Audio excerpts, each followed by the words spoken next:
స్తోత్రం స్తోత్రం స్తోత్రం స్తోత్రం స్తోత్రం తండ్రి నీకే స్తోత్రం స్తోత్రం స్తోత్రం స్తోత్రం స్తోత్రం అయ్యా నీకే స్తోత్రం స్తోత్రం స్తోత్రం మనసారా దేవునికి స్తోత్రాలు చెల్లిద్దాం ప్రియుల ఆరోగ్యం ఇచ్చినందుకు ప్రభావ ఆయుష్ ఇచ్చినందుకు ప్రభావ నీ సన్నిధిలో ప్రభావ సజీవుడినే ప్రభావ నిలవడానికి నీవిచ్చినటువంటి కృపను బట్టి వందనాలు ప్రభావ నీ సన్నిధిని బట్టి వందనాలు అందరూ ఏ ఒక్కరు దేవుని సన్నిధి మన మధ్య నివాసించుకుంటుగా దేవుని సన్నిధి మన మధ్య ప్రత్యక్షపరచుకుంటుగా దేవుని సన్నిధి మనతో పాటు ఉండగా ఆయన చేసిన ఆయన చేసిన వీళ్ళన్నిటువంటి స్తోత్రాలు చెల్లిద్దాం. హల్లెలూయా హల్లెలూయా హల్లెలూయా హల్లెలూయా హల్లెలూయా హల్లెలూయా హల్లెలూయా హల్లెలూయా నిన్ను స్తుతించి ఆరాధింతును నా చింతలు మరచి రాజాని భవనములో ప్రేమయని చింతును యేసు రాజాని భవనములో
తండ్రి నీకు స్తుతయ స్తుతయ స్తుతయ స్తుతయ స్తుతయ యేసు రాజా నీకు స్తుతయ స్తుతయ స్తుతయ స్తుతయ స్తుతయ నీవే నీకే ప్రభా నిన్ను స్తుతించి ప్రభా మా చింతలు మరిచి నిన్ను స్తుతిస్తుండగా మా పక్షాన నిలబడే దేవుడు నీవు, మా పక్షాన వాచ్యమాడేవాడు నీవు, మా పక్షాన కదిలే దేవుడవు నీవయ్యా, మా పక్షాన నిలబడేవాడవు నీవు, మాకు బలముగా ఉన్నవాడా, మాకు కోటగా ఉన్నవాడా, మాకు ఆశ్రయదుర్గముగా ఉన్నవాడా. హల్లెలూయా హల్లెలూయా హల్లెలూయా హల్లెలూయా హల్లెలూయా. నా ఆశ్రయదుర్గమా, నాకు బలమై ఉన్న నా దేవా, నీకే వందనాలు నీకే వందనాలు నీకే వందనాలు నీకే స్తుతి స్తుతి స్తుతి స్తుతి. తండ్రి నీకు వందనాలు ప్రభా, నీకు వందనాలు ప్రభా. మాకు బలం మీరే, మా కోట మీరే, మా ఆశ్రయదుర్గం మీరే ప్రభా. నీ బిడ్డలు బలపరిచినందుకు వందనాలు, నీ బిడ్డలు బలపరిచినందుకు వందనాలు, నీ సన్నిధి మా మధ్య ఉంచినందుకు వందనాలు, నీ సన్నిధి మా మధ్య ఉంచినందుకు వందనాలు. తండ్రి నీ కృపకు నాయన నీ బిడ్డల్ని నాయన మీ చేతికి అప్పగించుకుంటుండగా బలపరచండి ఆయన. ఏ వాక్కులైతే ప్రభా ఇగో నాకు నుండి బిడ్డలకు అవసరమో నాయన, ఆ వాక్కులు ప్రభా ఇవ్వండి ప్రభా. ఈ క్షణమందు మీ వాక్యము మాకు అనుగ్రహించబడును కాకనైనా, మీ సన్నిధి మాకు తోడుగా నిలుచును కాకనైనా, నీ కృప మాకు తోడుగా నిలుచును కాకనైనా, బలమైనటువంటి నీ సన్నిధి మా మధ్య సంచరించును కాకనైనా, నీ బలమైనటువంటి సన్నిధి మా మధ్య దిగును కాకనైనా. నీ కృప తోడించండి, బలపరచండి, నీ సన్నిధి తోడించి మహిమా ఘనత ప్రభువులు మీరు పొందుకోమని యేసుక్రీస్తు మహోన్నతమైన నామములో ఈ ఆరాధన అంతా మీ బంగారు పాదపద్మములకు సమర్పించుకుంటున్నాం మా తండ్రి. ఆమేన్ ఆమేన్ ఆమేన్. అందరూ కూర్చుందాం.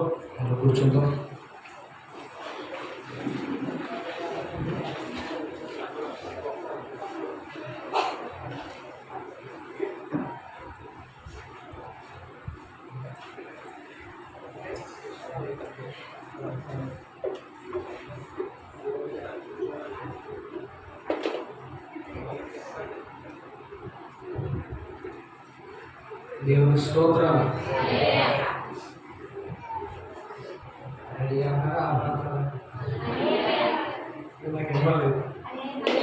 దేవుని స్తోత్రం. హల్లెలూయా హల్లెలూయా. హల్లెలూయా హల్లెలూయా. మంచిది. నీకు సర్వతరి ప్రభు యేసుక్రీస్తు వారి నామములో శుభములను వందనాలు తెలియజేసుకుంటాను. దేవుడు మిమ్మల్ని మీ కుటుంబాన్ని ఈ సమయంలో ఇంకా దీవించి నడిపించునుగాక. ప్రత్యేకించి మరి ఆహ్వానించినటువంటి మా తోటి జతపల్లి వారు, మా సహోదరులు సురేష్ కూడా ప్రత్యేకమైన వందనాలు, వారి కుటుంబానికి ప్రత్యేకమైన వందనాలు. దేవుడు వారిని కూడా ఇంకా బలంగా తన పరిచయంలో వాడుకునుగాక. ఆమేన్. మంచిది. అందరూ ఎలా ఉన్నారు? బాగున్నారు. మంచిది. దేవుడి క్షేమాన్ని కృపను మీకు మీ కుటుంబాలకు కూడా దీవించి నడిపించునుగాక. ఆమేన్. మంచిది. దేవుడి సన్నిధిలో మనందరినీ ఇలా కలవడం దేవుడు నాకు ఇచ్చినటువంటి భాగ్యము. మన గండేపల్లి ప్రాంతంలో దేవుడు సేవ చేయడానికి దేవుడు పిలుచుకున్నాడు. దేవుడు పిలుచుకున్న పిలుపుని బట్టి ఆయన వాడుకుంటున్నాడు. మా కోసం, మా పరిచర్య కోసం కూడా మీరు ప్రార్థించండి. అనేక సువార్త కార్యక్రమాల్లో అనేక చోట్ల దేవుడు వాడుకున్నటకు పిలుచుకున్నాడు. దేవుడు పిలుపు మేరకు ఇలాగా ఈ సువార్త యాత్రలు ఎలా కొనసాగాలని దేవుడు కృప చూపించాడు. దేవుడికి మహిమ కలుగును గాక. మంచిది. మన చేతిలో ఉన్న బైబిల్ గ్రంథాన్ని తెలుద్దాము. 106వ కీర్తన మొదటి వచనం మనం చదువుకుందాం.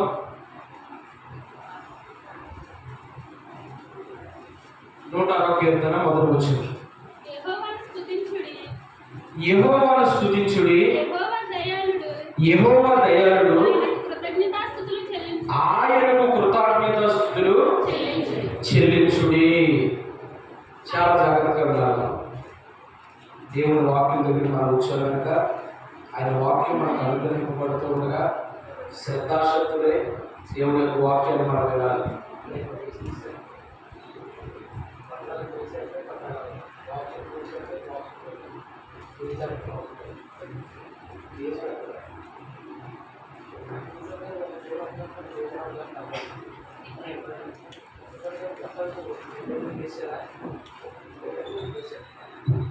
దేవుని స్తోత్రం. హల్లెలూయా. యెహోవాను స్తుతించుడి. యెహోవా ఎవరైనా దయాళుడు. యెహోవా ఎవరన్నా దయాళుడు. మన దేవుడు ఎవరమ్మా? మన దేవుడు ఎవరు? దయాళుడు. ఈరోజు దేవుని దయకి మనుషుల దయకి చాలా వ్యత్యాసం ఉంటుంది. అది మనుషులు గమనించరు.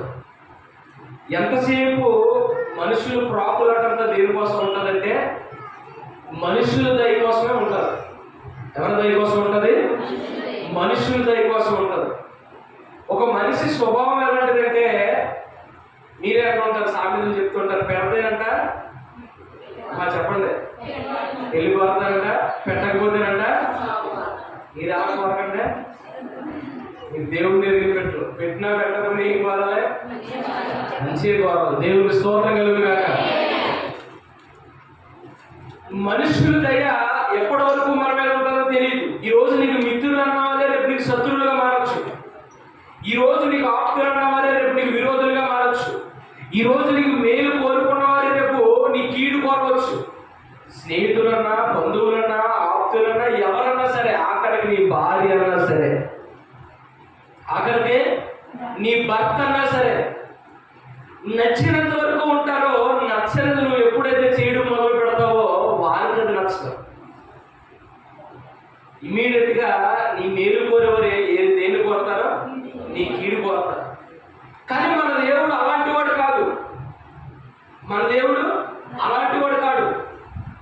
మనము నమ్మదగిన వారము కానప్పటికీ ఆయన నమ్మదగిన వాడు. దేవుడికి స్తోత్రం కలుగుగాక. నువ్వు నమ్మకమైన వాడు కాదు, కానీ నిన్ను ప్రేమించే దేవుడు మాత్రం నమ్మదగిన వాడు. ఆయన దయంట, ఆయన దయాళుడు. ఇంకా చదువు, ఆయనకు కృతజ్ఞతాస్తుతులు చెల్లించుడి. ఎవరు చెల్లించాలి? ఆయనకు. ఎందుకంటే ఆయన దయాళుడు.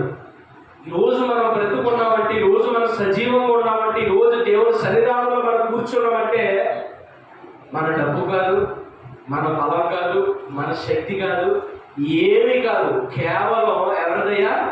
దేవుని దయ. ఆయన దయాళుడు కనుక నువ్వు ఈరోజు ఇక్కడ కూర్చొని ఉన్నాం.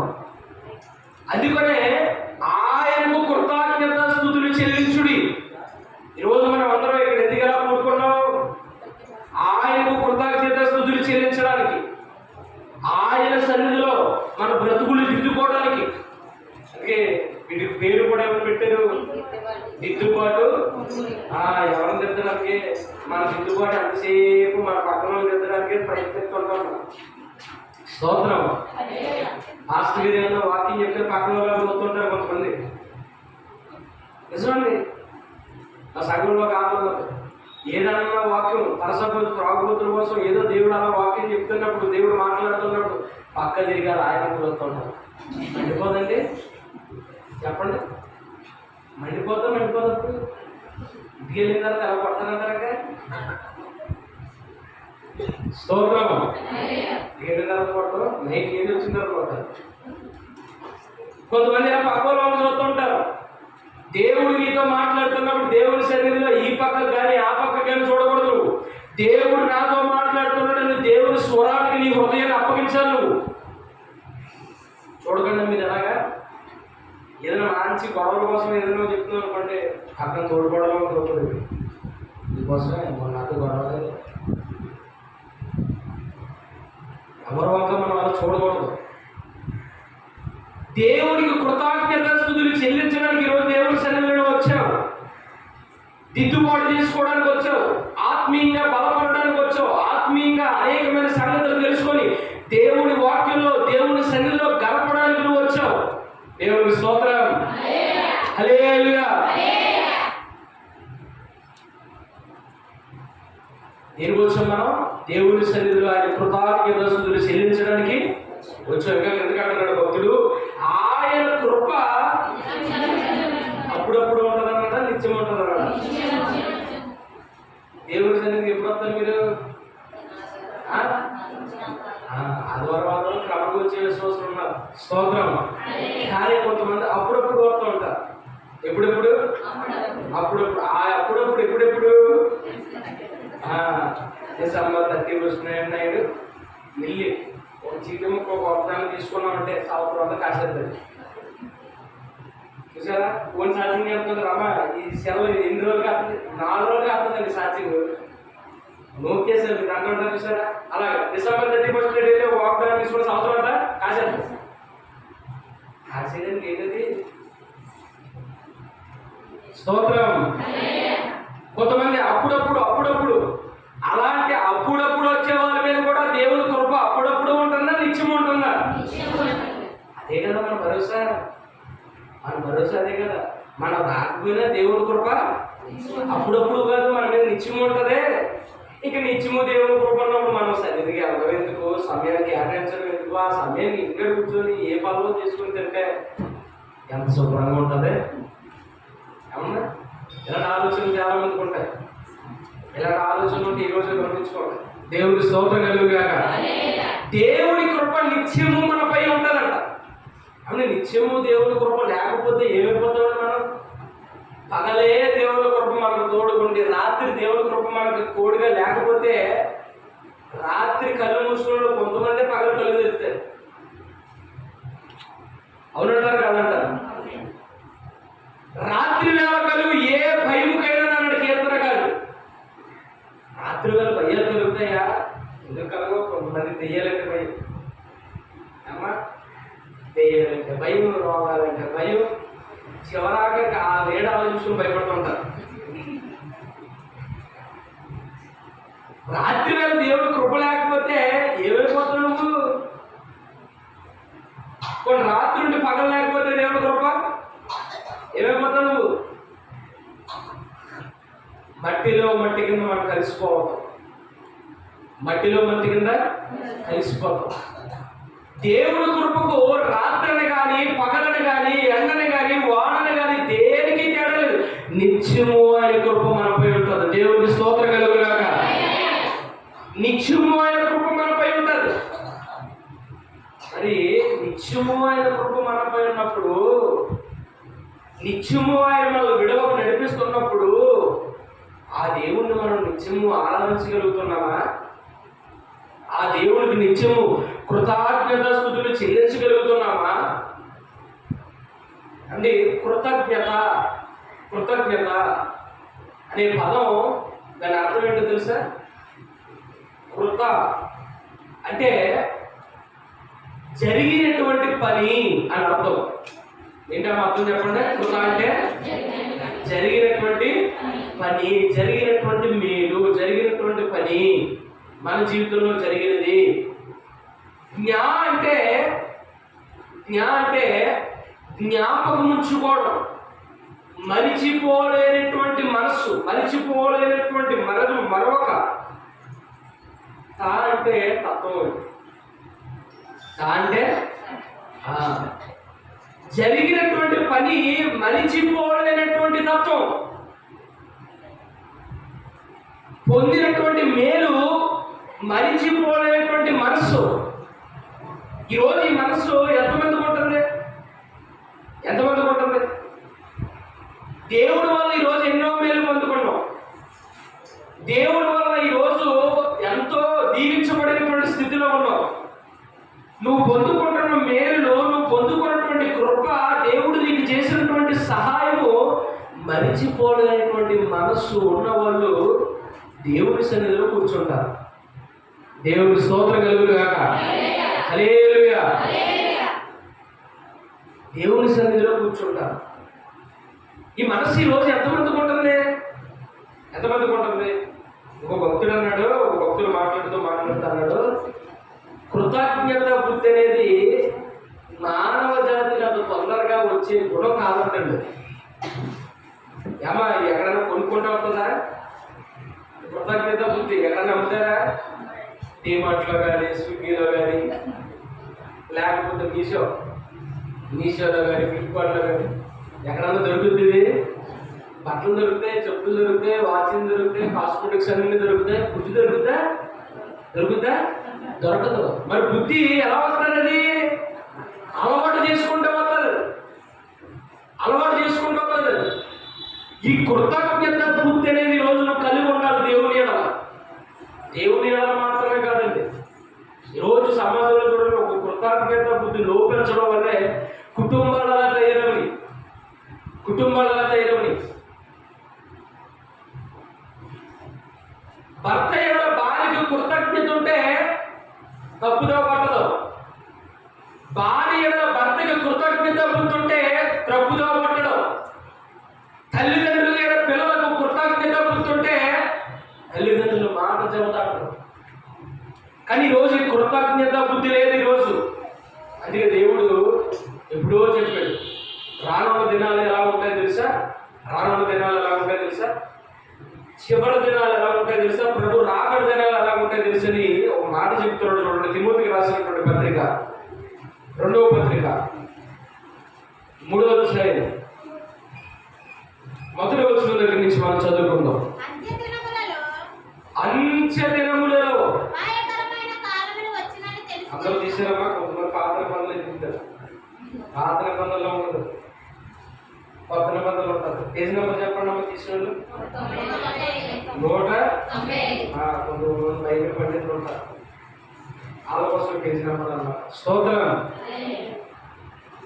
తిమోతికి రాసిన 2వ పత్రిక 3వ అధ్యాయం 1వ వచనం దగ్గర చదువుదామా. అంత్య దినములలో అపాయకరమైన కాలములు వచ్చునని తెలుసుకొనుము. అంత్య దినాల్లో ఎలాంటి కాలం వస్తుందంట? అపాయము అంటే డేంజర్. ఎప్పుడన్నా టవర్ దగ్గరికి వెళ్ళినప్పుడు గట్ట కింద పెడతా ఉంటారు. ఒక కపాలం వేసి 2 ఎంపులు పెడతా ఉంటాడు అనమాట. అంటే ముట్టుకుంటే బాగా అయిపోతుంది. ముట్టుకుంటే చివరాగా ఏం మిగులుతాయి? ఆ కపాలం 2 దుమ్ములే మిగిలిపోయి దగ్గర రాకరా ముట్టుకోకరా డేంజర్ అని రాస్తారు. డేంజర్ కొట్టి వెళ్తా ఉంటారు. స్తోత్రం. ఎక్కడ కూడా కొన్ని డేంజర్లు చెప్తున్నాడు.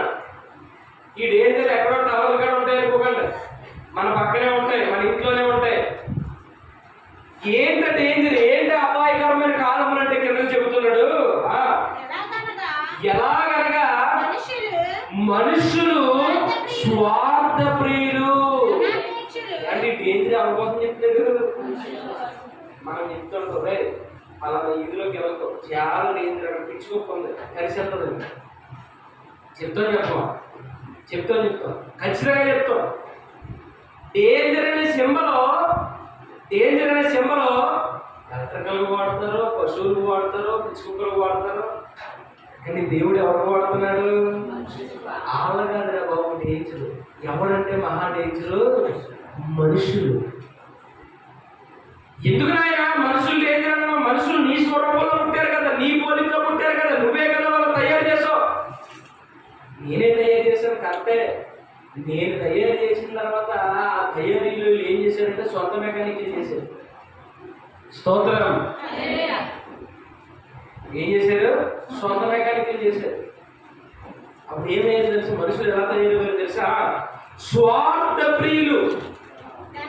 మనుషులు ఎలా తయారయ్యారంటే ఇలాంటి డేంజరే కదా, డేంజరే. స్వార్థ ప్రియులు ఈరోజు.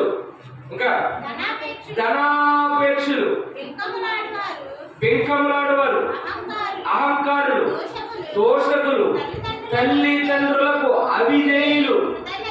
ప్రజలు ఎలా తయారైపోతున్నారు? మనుషులు ఎలా తయారైపోయారంట? తల్లిదండ్రులకు అవిధేయులు, కృతజ్ఞత లేనివారు, అపవిత్రులు, అనురాగరహితులు, అతిద్వేషులు, అపవాదకులు, అజితేంద్రియులు, క్రూరులు, సత్యద్వేషులు, ద్రోహులు, మూర్ఖులు, గర్వాంధులు, దేవుని కంటే సుఖానుభవం ఎక్కువగా ప్రేమించువారు.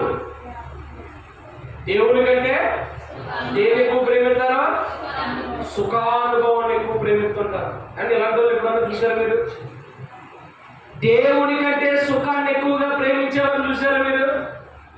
ఎలా ఉంటారంటే వాళ్ళకి ఎలా ఉంటారు? వాళ్ళ చేతులు ఉంటాయా?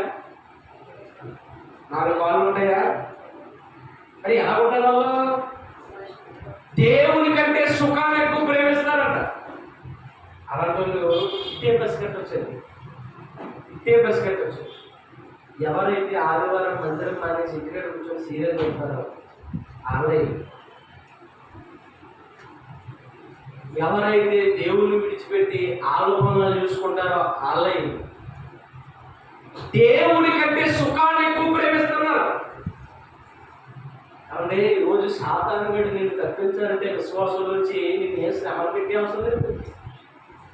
నిన్ను శ్రమలు పెడితేనే కానీ తప్పిపోలేనంత విశ్వాసం నీకు ఉందా? యోగుగా ఎన్ని శ్రమలు పెట్టాడు? ఆస్తి తీసేసాడు, బిడ్డలు తీసేసాడు. ఆ తర్వాత ఆయన ఒళ్ళంతా గాయాలు పెట్టాడు, కురుపులు పెట్టాడు. చివరాఖరికి సొంత భార్య చేయమన్నదే, ఇంకా నువ్వు యథార్థతను మొదలుకొని ఉంటావా? తొక్కలో బట్టి ఇంకెప్పుడు వద్దుతాను చేయను.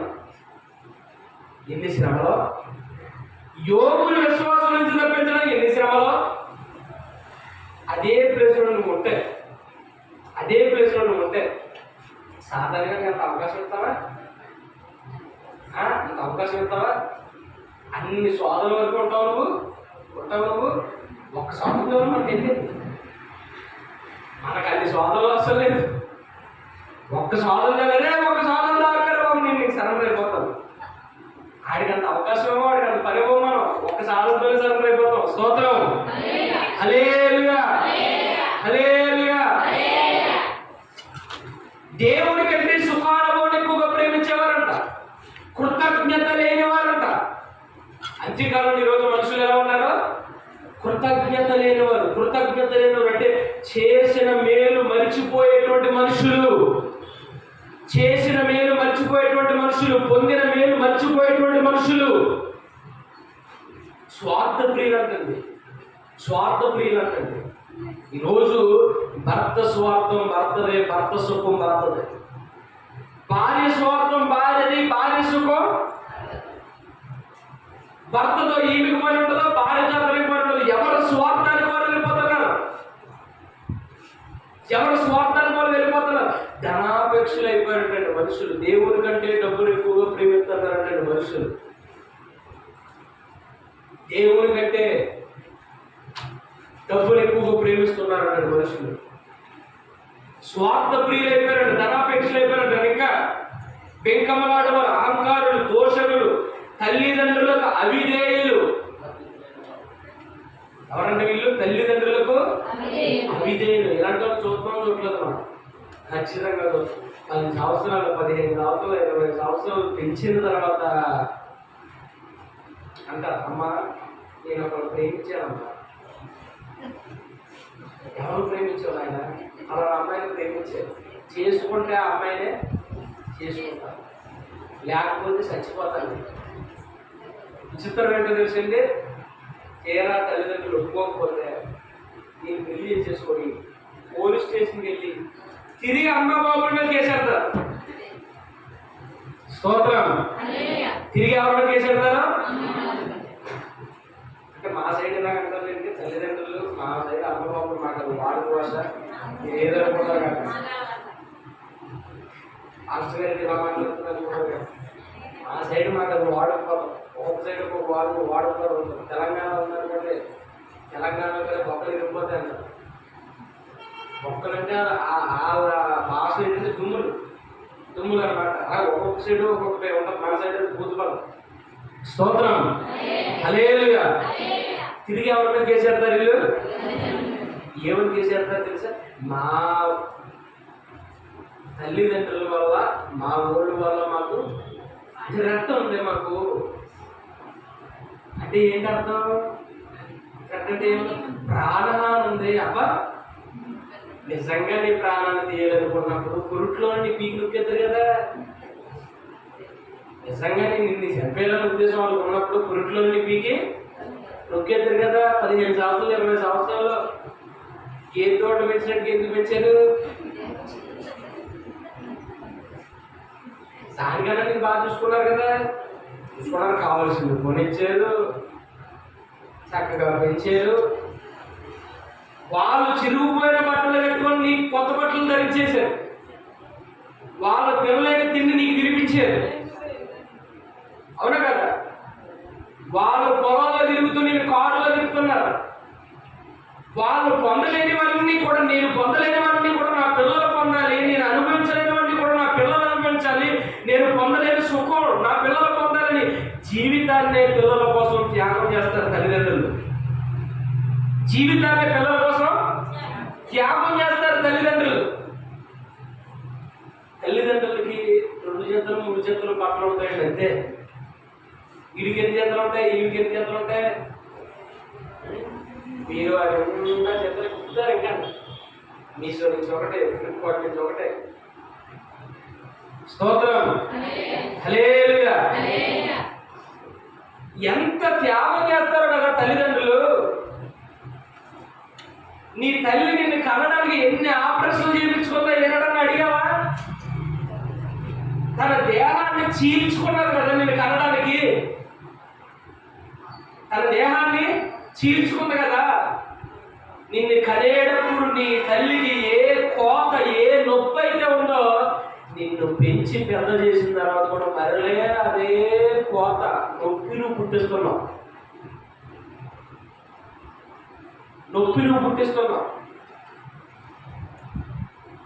రోజు పిల్లల పరిస్థితి ఎలా ఉందో చూడండి.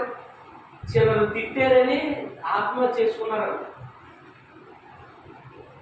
నాకు తెలిసిన వాళ్ళు మా గ్రామంలోని ఒక కుర్రాడు కూలి పని చేసుకుంటాడు. కూలి పని చేసుకునే కుర్రాడు 1,70,000 రూపాయలు బండి కొన్నాడు.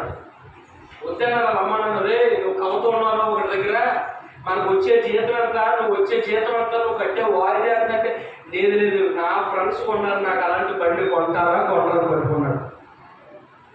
బంగారం తాకట్టు పెట్టి ఫైనాన్స్ చేయించి డౌన్ పేమెంట్ బండి తెచ్చారు. 1,70,000 రూపాయల బండి తెచ్చారు. బాగా తిరుగుతున్నాడు. ఒకరోజు పనిలోకి వెళ్ళలేదని, రేపు పనిలోకి ఎందుకు వెళ్ళలేదు? రేపు పొద్దున్న బండి వాడి వచ్చేది, బండి వాడి నువ్వు కట్టుకోవాలి కదా, ఇంటికాడ ఉండి ఏం చేస్తావు అని అడిగారని ఊరు అతను పోయి పొలం కట్టాడు. పురుగుల మంది ఆగేసింది. ఈరోజు ఇంకో విచిత్రం ఏంటో తెలుసా? ఒకవేళ పిల్లల్ని ఏమన్నా అనడానికి కూడా భయం. ఆ బాబు ఏమన్నా అంటే ఏమన్నా చేసుకుంటారేమో, ఏమన్నా చేసుకుంటారేమో. వాళ్ళు అడిగింది సెకండ్స్లో తెచ్చేవాళ్ళు. ఇదేంటంటే తల్లిదండ్రులకి నన్ను ఎంతగా పెంచి పోషించి పెద్ద చేసి నన్ను స్థాయిలో నిలబెట్టిన తల్లిదండ్రులకి నేను ఏదో ఒకటి చేయాలి, వారి కన్న రుణాన్ని నేను తీర్చుకోవాలి. బైబిల్ కూడా చెప్తుంది, నీ తల్లిదండ్రులు ఏం చేయాలో తెలుసా? సన్మానించు. తన తల్లివేనో తండ్రివేనో దూషించు అని దీపము కారు చీకట్లో ఆగిపోతుంది, జాగ్రత్త. కారు చీకట్లో ఆగిపోతుంది, జాగ్రత్త. నీ తల్లిదండ్రుల కన్నీళ్ళు శాపంగా మారుతాయి, జాగ్రత్త. తెలియదండి చాలా మంది. ఇదేంటంటే కృతజ్ఞత అంటే ఇది కళ్ళ తల్లిదండ్రులు నువ్వు ఇచ్చేదేంటి, తిరిగి ఇచ్చేదేంటి? కృతజ్ఞత బుద్ధి ఉన్న వాళ్ళు ఎలా ఆలోచిస్తారు తెలుసా? నా తల్లిదండ్రులు నేను ఏదో ఒకటి తిరిగి చేయాలి, వాళ్ళకి ఏదో ఒకటి తిరిగి చేయాలి. జీవితాంతకాలం వారిని విడిచిపెట్టకూడదు లేదు. జీవితాంతకాలం వారిని కంట కన్నీరు రప్పించకూడదు లేదు. జీవితాంతకాలం వారికి సేవ చేయాలి లేదు. ఇది కదా తిరిగి ఏదో ఒకటి చెయ్యాలి అనుకునే బుద్ధే కదా. ఏ బుద్ధి? కృతజ్ఞత బుద్ధి. దేవుడికి స్తోత్రం కలుగును గాక. హల్లెలూయా. కృతజ్ఞత బుద్ధి. నాకు ఇంత చేసిన వాళ్ళకి నేను ఏదో ఒకటి చెయ్యాలి కదా అంటే కృతజ్ఞత బుద్ధి ఉందా? ఈరోజు ఆ కృతజ్ఞత బుద్ధి కలిగి ఉన్నామంటే దేవుడు నేను ఇంకా బ్లెస్ చేస్తాడు, దేవుడు నేను ఇంకా దీవిస్తాడు. గుర్తుపెట్టుకో.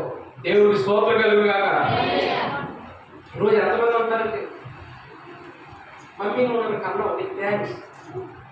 డాడీ నువ్వు మా కోసం చాలా ఇప్పటివరకు కష్టపడ్డావు డాడీ, సెంగులు వెళ్ళిపోతుంది, చాలా వేరే వేరే వేరే వేరే వేరే వండర్ఫుల్ థ్యాంక్స్. థ్యాంక్స్ చెప్పేస్తే తిరిగిపోయే రుణం అది.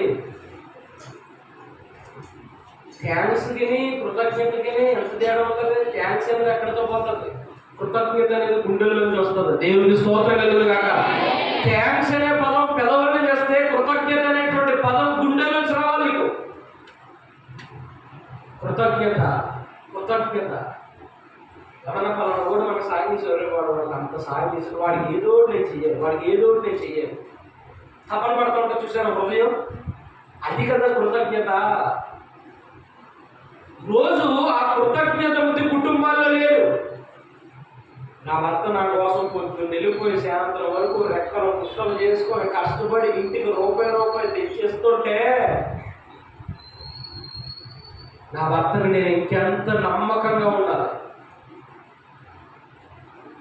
నా భార్యని ఇంటిలో బయటికి వెళ్ళిన తర్వాత నా పిల్లలను చూసుకొని వారి ఆలాపాలను చూసుకొని వారిని పెంచి పెద్దది చేసి ఇంటిలో ఉన్న వ్యవహారాలన్నీ కూడా చూసుకొని నడిపిస్తూ ఉందంటే నా భార్యకి నేను అంత కృతజ్ఞత కలిగి ఉండాలి.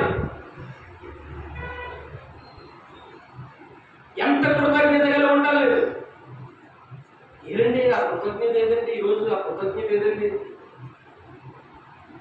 కష్టమన్నా నష్టమన్నా ఏదన్నా ఎలాగున్న పరిస్థితి, నా భర్తను నేను విడిచిపెట్టకూడదు, నా భార్యను నేను విడిచిపెట్టకూడదు, నా బిడ్డలు నేను విడిచిపెట్టకూడదు అన్న కృతజ్ఞత బుద్ధి ఏది? పెళ్లి చేసుకున్నప్పుడు చూసాను ఆ వైఫ్ని చూస్తే సొట్ట బుగ్గ ఉందంట. ఏ బుగ్గ?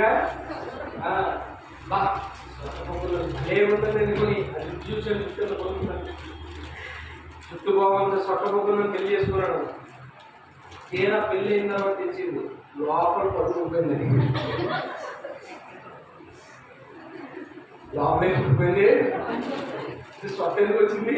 లోపల పడలేదంటే పన్ను ఊడిపోయి సొట్ట వచ్చింది. కొన్ని రోజులు చుట్టూ ఊడిపోయింది. ఏదో చుట్టాలా కూడదు,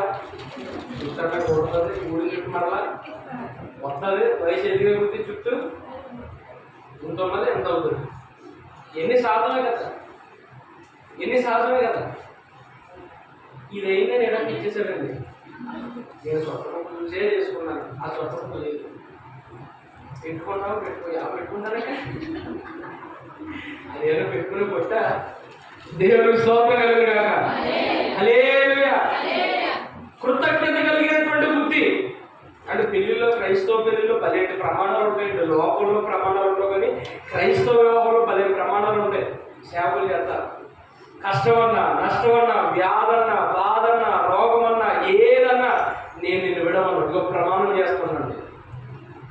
12 ప్రమాణాలండి. ఆ ప్రమాణాలు పాటించేవారు ఈరోజు ఎంతమంది?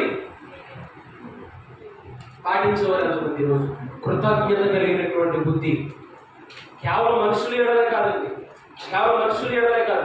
దేవుని ఎడల కూడా ఈ బుద్ధి కలిగి ఉండాలి. దేవుడు దినదినం నేను హెచ్చిస్తున్నప్పుడు, దేవుడు దినదినం నేను నడిపిస్తున్నప్పుడు ఇంకా దేవుని దగ్గర నువ్వు బలపడుతూ ఉండాలి, దేవుని దగ్గర ఒరిగిపోతూ ఉండాలి. కృతజ్ఞత బుద్ధి. అంటే సమాజంలో ఎంతమంది ఉన్నారంటే 100కే ఒక 50% మంది ఉన్నారంటారు, కానీ కృతజ్ఞత బుద్ధి కలిగిన వాళ్ళు లేరు. 100కే కనీసం 30% మంది ఉన్నారంటారా? లేదు. 100 కనీసం ఒక 20% మంది, ఒక 10% మంది, 100కో కోటికో ఒకరు కనబడతారు. అలాంటి 100కో కోటికో. అంటే మన రోజుల్లోనే కాదండి, యేసు ప్రభు సేవ చేస్తున్న రోజుల్లో కూడా ఇలాగే ఉన్నారు. యేసు ప్రభు ఈ లోకానికి వచ్చి సేవ చేస్తున్న రోజుల్లో కూడా ఎలా ఉన్నారో ఇలాగే ఉన్నారు. సేమ్ ఇలాగే ఉన్నారు. ఒక సన్నివేశం మనం చదువుతాం చూడండి. మన చేతుల్లో బైబిల్ గ్రంథం లోకాసు వార్త 17వ అధ్యాయం. లోకాసు వార్త 17వ అధ్యాయం.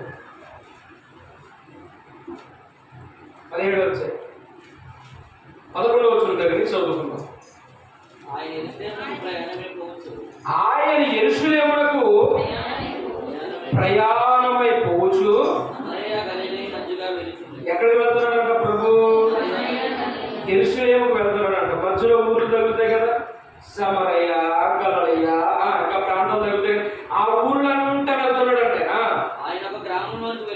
ఆయన ఒక గ్రామంలోనికి వెళ్ళిచుండగా 10 మంది కుష్ఠరోగులు ఆయనకు ఎదురుగా వచ్చి దూరంలో నిలిచారంట. దేవుడికి స్తోత్రం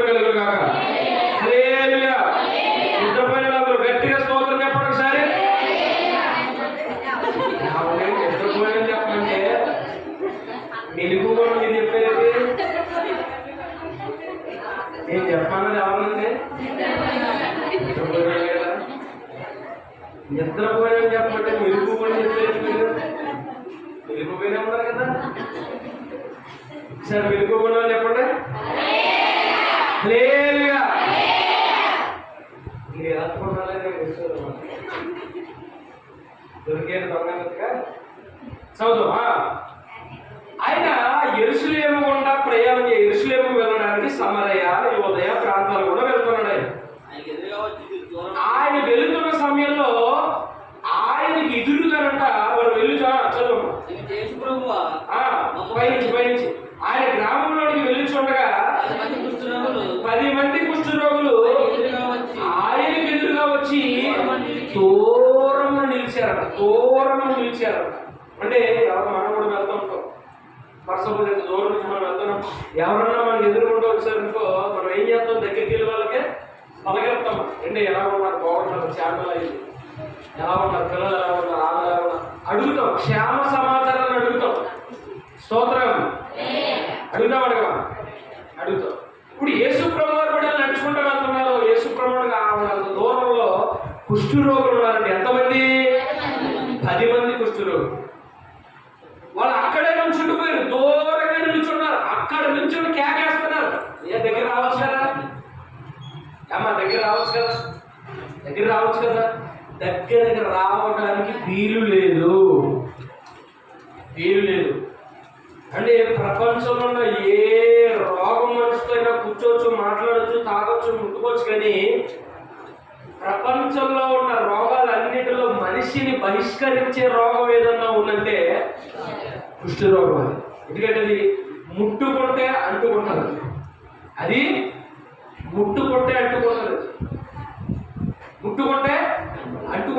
తినేస్తుంది. కుష్టి అనేది తినేసుకుంటారు. పాత నిబంధనలో కూడా ఒక ఆజ్ఞ ఉంది. ఎవరన్నా కుష్టి వ్యాధి కలిగిన వాడు ధర్మశాస్త్ర ప్రకారంగా వాడు ఎక్కడ ఉండాలి తెలుసా? ఊరికి అవతల ఉండాలి. కుటుంబంతో కలిసి ఉండడానికి వీలేదు, భార్యతో కలిసి ఉండడానికి వీలేదు, భర్తతో కలిసి ఉండడానికి వీలేదు.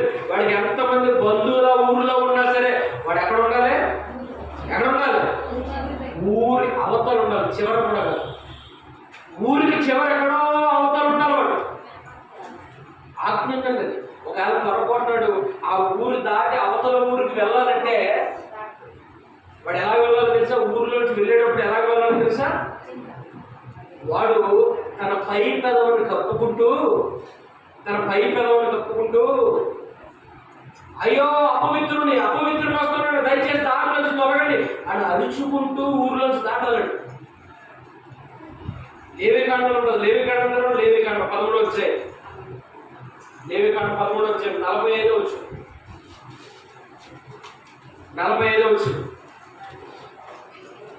లేవికాండం 13 వచ్చాయి. 45 వచ్చు. ఆ పొడగల కుష్ఠరోగి వస్త్రములు చింపివేయరట. వాడు తల విరబూసుకోవాలట. వాడు తన పై పెదవిని కప్పుకొని అపవిత్రుడును అని బిగ్గరగా పలుకోవలను. అలాగే వెళ్ళాలంటే వాడు ఊళ్ళో చేరేటప్పుడు వాడి వస్త్రాలు చింపేసుకుని వాడి జుట్టు అంతా విరబూసుకుని తన పై పెదవులు కప్పుకోవాలట. అంటే కనీసం వాడి గాలి కూడా తగలడానికి వీలు. తన పై పెదవులు కప్పుకొని అపవిత్రుడు వస్తున్నాను దయచేసి తొలగండి, దారి నుంచి తొలగండి, అపవిత్రుడు వస్తున్నాను అనగానే ఎవరు పట్టినాడు అలా సైడ్ అయిపోతూ ఉంటాడు. అంత దుర్భరమైనటువంటి స్థితి. ఈరోజంటే దానికి ఆశ్రమాలు వచ్చినాయి. ఈరోజంటే లెప్రసీ రోగానికి ఏమొచ్చినాయి? ఆశ్రమాలు వచ్చినాయి. కుష్ఠ రోగుల ఆశ్రమాలు వారి ప్రత్యేక కేర్ తీసుకుంటుంది గవర్నమెంట్ ఈరోజు. కానీ ఆ రోజుల్లో అలా లేదు. ఒక కుష్ఠి రోగం వాడికి వచ్చిందంటే వాడి జీవితం అయిపోయినట్టే. బ్రతుకున్న సేవగా వాడు బ్రతకాలి. వాడు పలకరించడానికి వీలేదు. ఎక్కడో ఊరికి అవతల ఉండాలి. వాడు ఊరు దాటాలంటే చూడండి. ఎలా దాటాలంటే జుట్టు అంతా పెరుగుకోవాలి, బట్టలు చించేసుకోవాలి, తన పై పెదవులను కప్పుకొని అపవిత్రుడిని అరుచుకుంటూ వెళ్ళాలి. ఎవరికిది ఈ సెక్షన్ ఎవరికి వర్తిస్తుంది? కుష్ఠి రోగం కలిగిన వాడికి. అలాగే ఉంటుందా? కొంతమంది బాగున్న వాళ్ళు ముట్టుకోవడానికి ఇష్టపడరండి. అయ్యి బాబు అంటండి, అయ్యి బాబు మాకు ముట్టండి. మిమ్మల్ని ముట్టుకున్నామంటే వల్ల మేము ఏం చేయాలి? గేదెలు ముట్టుకోవట్లేదు, కుక్కలు ముట్టుకోవట్లేదు కదా. ఎవరు ముట్టుకుంటున్నా? మనిషినే కదా ముట్టుకుంటున్నాం. ముట్టుకుంటే స్నానం చేయాలని కొంతమంది. అది ఇంట్లోకి వెళ్తే చాలు, నువ్వు వెళ్ళిపోతే కడిగేస్తాను మొత్తం. అలాంటి ఇంటికి నాకు కాపాడుతాను, రోజు వెళ్తాను. కడిగి నన్ను పడుకోవాలి. స్తోత్రం. కొంతమంది అంటులు ముక్కులు పాటిస్తారండి. రోగం ఉన్నవాడు కుష్టువేద, ఏదో కుష్టువేద లేదు, నిన్ను తాగితే నాకు పాపం. తాగితే మనుషులు తాగితే పాపం. జంతువు కంటే హీనమైన వాడు మనిషి. ఆవులు ముట్టుకుంటాం, ఆవులు కౌగులించుకుంటాం, ఆవులు కడిగేస్తాం, ఆవులు గొప్పంటాం. ఆవులు ముట్టుకుంటే ఏమంటూ ఉంటుంది కానీ ఆవులు బ్యాక్టీరియాలు ఉంటాయి. ఇంకా శాస్త్రవేత్తలు మనం చెప్పేది, ఇప్పుడు నాయన ఆవులు మొత్తం తగ్గదాగెళ్తాం, దాన్ని ఎంత బ్యాక్టీరియా పోవని చెప్పేది. మంచిది నాకు దేవుడు మంచి ఇచ్చింది కదా నీకు. మంచి ఇచ్చాడు. టాటా గ్లూకోజ్ ఉంది, నీరసం వస్తాయేమో, ఓరెస్ఆర్ ఉంది, గోల్డెన్ ఉన్నాయి కదా నీకు. దాని దగ్గర ఎందుకు పోవడం? దానికి అది అవసరం లేదని పెట్టుకోలేకుండా స్తోత్రం చెప్పారు. మనుషుల్ని ముట్టుకోవడానికి భయం అంటే కొంతమందికి. అంటులు ముట్లు అంటూ ఉంటారు చాలా మంది, నీకు కులవేట అంటూ ఉంటారు చాలా మంది.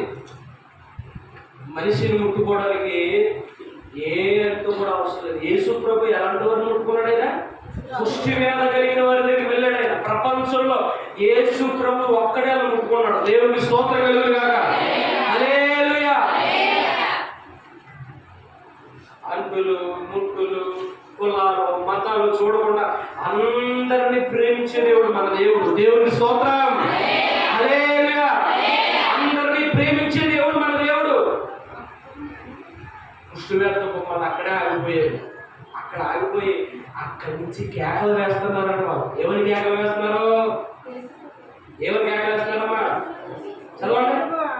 యేసు ప్రభువా మమ్మల్ని కరుణించమని కేకలు వేసి అక్కడి నుంచి దూరంగా ఉన్నారు. కేకలు వేస్తారు. ఎందుకు కేకలు వేస్తారంటే ఆయనకి వినబడదో దూరంగా ఉన్నారు వీళ్ళు. దూరంగా ఉన్నారు వీళ్ళు. వినబడదో యేసు ప్రభువా మమ్మల్ని కరుణించు అంటే అప్పటికే యేసు ప్రభువుని గురించి వీళ్ళు విన్నారు. ఎందుకంటే చుట్టుపక్కల గ్రామంతా ఊర్లన్నీ కూడా ఎవరి కోసం టాకు? ఎవరో యేసు ప్రభు అంట అధికారం వెళ్ళి పోలిస్తున్నాడు. ఆయన చెయ్యి అంతా చచ్చిపోయాడు, తిరిగి లేస్తున్నాడు. ఆయన ముట్టుకుంటే ఎలాంటి రోగం అన్నా సరే పోతుంది. ఆయన చెయ్యేసి ప్రార్థన చేస్తే ఎలాంటి ఓడన్నా తిరిగి లేచి నిలబడుతున్నాడు. ఆయన మనకి ఎదురు పడితే పోవాలని అనుకుంటున్నారు. వీళ్ళ అదృష్టం చూడండి, ఆయనే వీళ్ళకి ఎదురొచ్చాడు. దేవుడికి స్తోత్రం. ఆయనే వీళ్ళకి ఎదురొచ్చాడు.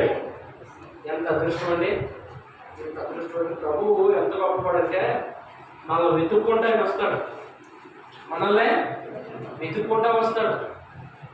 అప్పుడు చూడండి, మీరు సమస్యలు ఉన్నప్పుడు, రకరకాల ఇబ్బందులు జరుగుతున్నప్పుడు అదే సమయానికి సేవకుడు వస్తాడు ప్రార్థన చేయడానికి. అదే సమయానికి ప్రార్థన చేయడానికి సేవకుడు వస్తాడు. సేవకుడు ఎలా వచ్చాడు ఈ సమయానికి మనసు అనుకుంటాం. మా ఇంటి నుంచి ప్రార్థన చేస్తే బాగుంది ఈ సమయంలో అనుకుంటాం. అదే సమయానికి సేవకుడు వస్తాడు. ఎలా వస్తాడు సేవకుడు? ఎవరు పంపించారు సేవకుడిని? దేవుడు పంపిస్తాడు. ఆ సమయాన్ని నా బిడ్డలకు నువ్వు వెళ్ళి వాళ్ళ దగ్గరికి. అలాగా వీళ్ళ అదృష్టం ఎంత కలిసి వచ్చిందంటే ప్రభువే వీళ్ళకి ఎదురొచ్చాడు. కేకలు వేస్తున్నారంట, ప్రభువా మమ్మల్ని రక్షించు అని కేకలు తింటాడు ప్రభు. మామూలు చెప్తాడు ప్రభు. గదిలోకి వెళ్ళి తనకు మూసుకొని మోకరించి నీలో నువ్వు ప్రారంభించుకున్న రోజులు ఎన్నో రోజులు ఉన్నాయి. అప్పుడు వినలేదైనా విన్నాడు కదా. ఒక్కోసారి మాటలు కూడా రాక ఏడ్చుకున్న రోజులు ఉన్నాయి. వినలేదైనా విన్నాడే. ఒక్కోసారి ఏడుపు కూడా రాక మౌనంగా కూర్చున్న రోజులు ఉన్నాయి. మనసులో మాట్లాడుకున్న రోజులు వినలేదైనా విన్నాడే. నీ దేవుడే. మన మాటలు వినే దేవుడైనా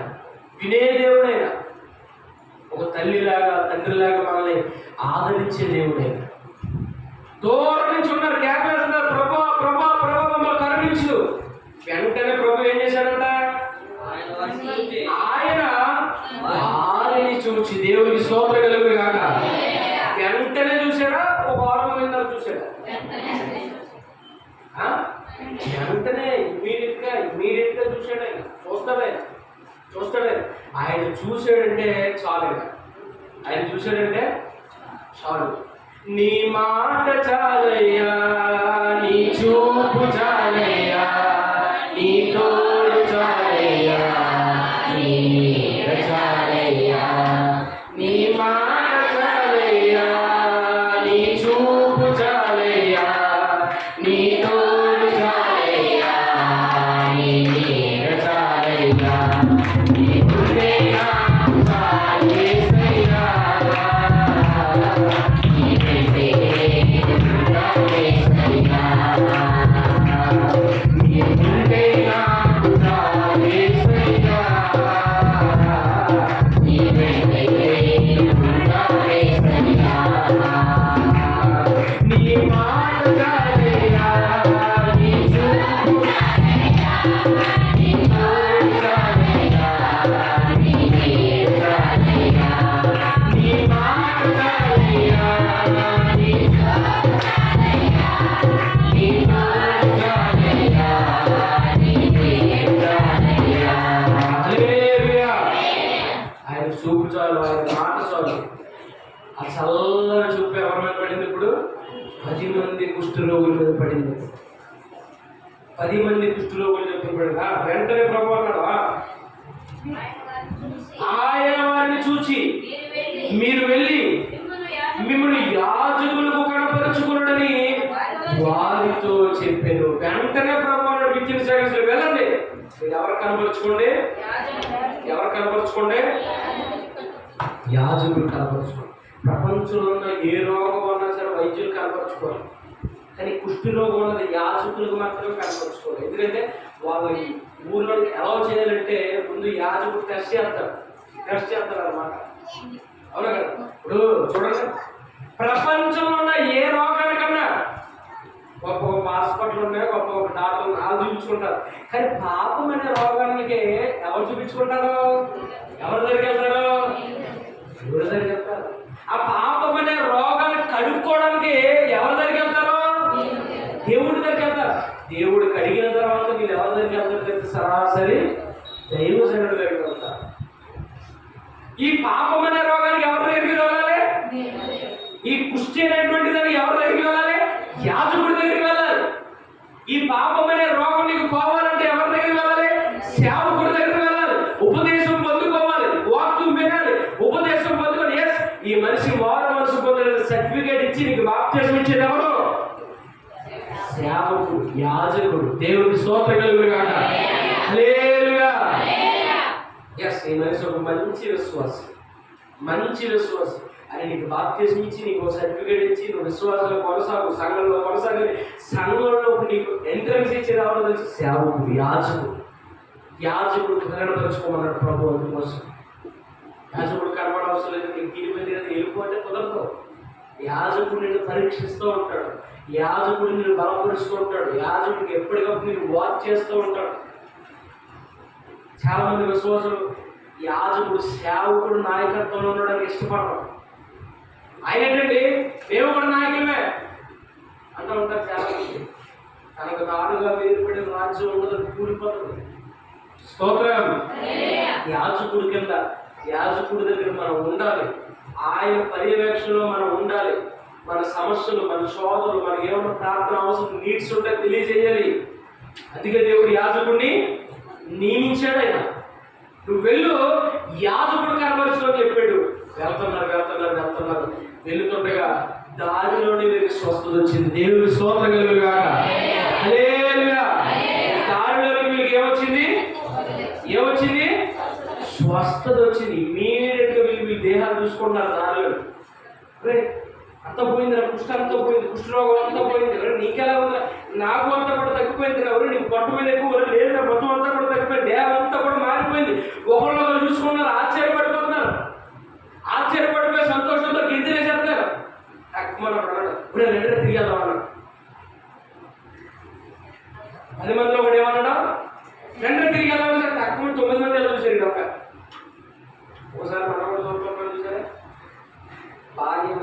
కొద్దిగా ఓవర్ ఇస్తారుగా మాత్రం తప్పలేదు వస్తారు వస్తారు చూడరా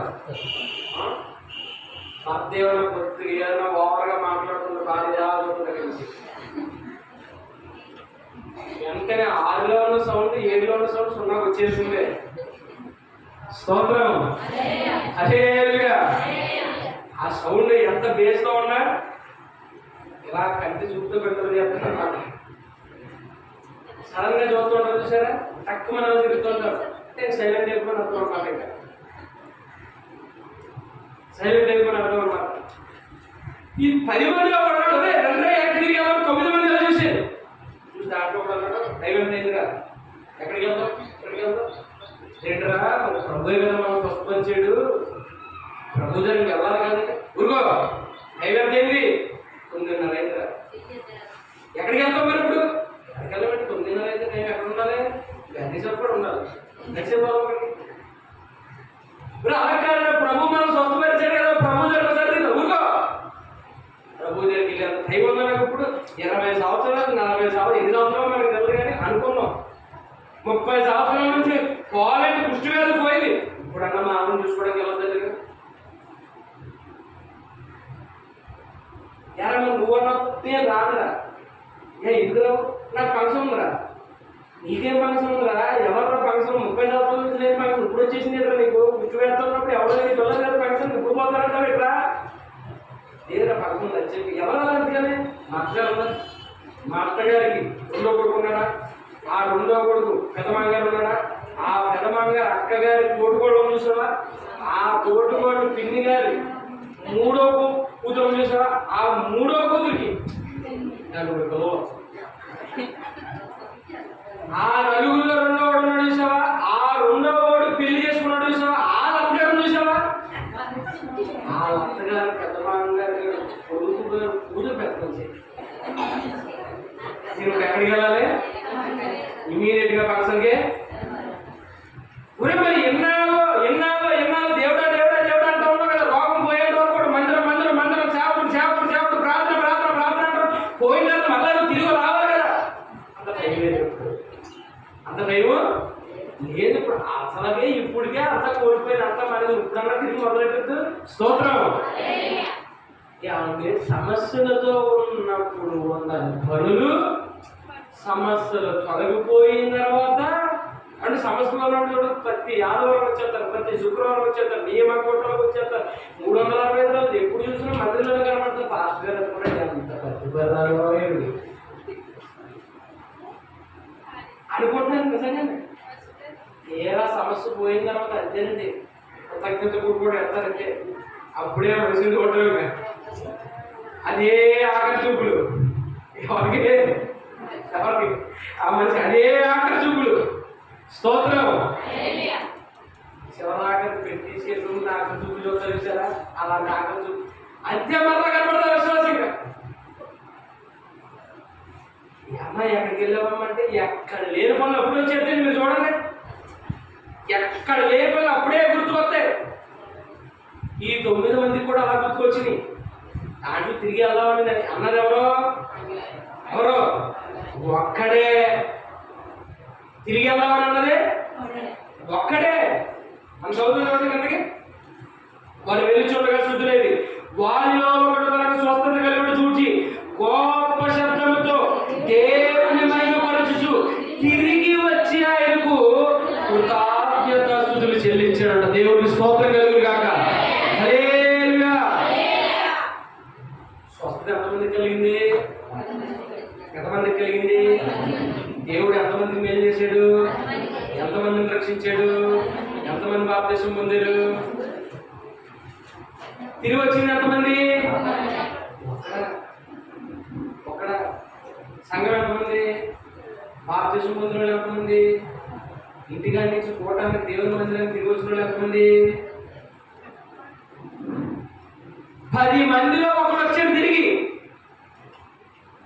కృతజ్ఞత బుద్ధి కలిగినట్టు ఈ 10 మంది అగ్నించట్టు పోయే. స్తోత్రం. ఆ కృతజ్ఞత కొన్ని ఎట్టించుకున్నారు, ఎట్టించుకోలేదు కూడా కొంతమంది అది కూడా ఎట్టించుకోవాలి. డబ్బులు అయిపోతే కొంతమందికి అది బాధ. ఇప్పుడు పాస్టర్ గారు పిలిచారంటే ఆయన పాల్గొన్నారు వీళ్ళు ఊహించేసుకుంటారు ముందు సంగతి పిలిచారు దాంట్లో శాంతం ఉందంటే 2 కేజీలు పలావ్ తినట్టు ఇప్పుడు పలావ్ పెట్టి మనం చికెన్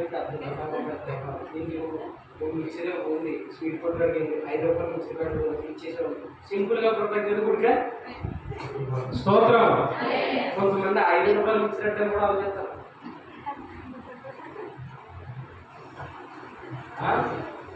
ఏదో సాగుతుంటుందని మా అమ్మ చెప్తూ ఉంటుంది. వెనకాల నుంచి అంట కోట్లు పోయినా ఒప్పుకుంటారు కానీ ముందు శుద్ధి కూడా ఒప్పుకోరు. వెనకాల నుంచి లక్షలు పోయినా పర్లేదు కానీ ముందు నుంచి 10 రూపాయలు పోవడానికి కూడా ఒప్పుకోరు. దేవుడికి స్తోత్రం కలుగురు కాక. హల్లెలూయా హల్లెలూయా. వ్యాధి కోసమా రోగం కోసమా సమస్య కోసం లక్షలు వచ్చి పెడతాం. ఉడికి ఎంత అవుతుంది మహా అయితే 1000 రూపాయలు 2 నెలల కోసం ఆలోచించి వెనకొస్తారు. ఇది కాదు దేవుడు కావాల్సి కృతజ్ఞత బుద్ధి కావాలి. కృతజ్ఞత కలిగిన వాడు అటు నుంచి అడిపోవడం. ఈ 10 మంది కూడా బాధపడుకుంటారు. స్ట్రోక్ పోయినండి హల్లెలూయానా హల్లెలూయానా గొప్ప దేవుడవని గలబెట్టి నిన్ను నేను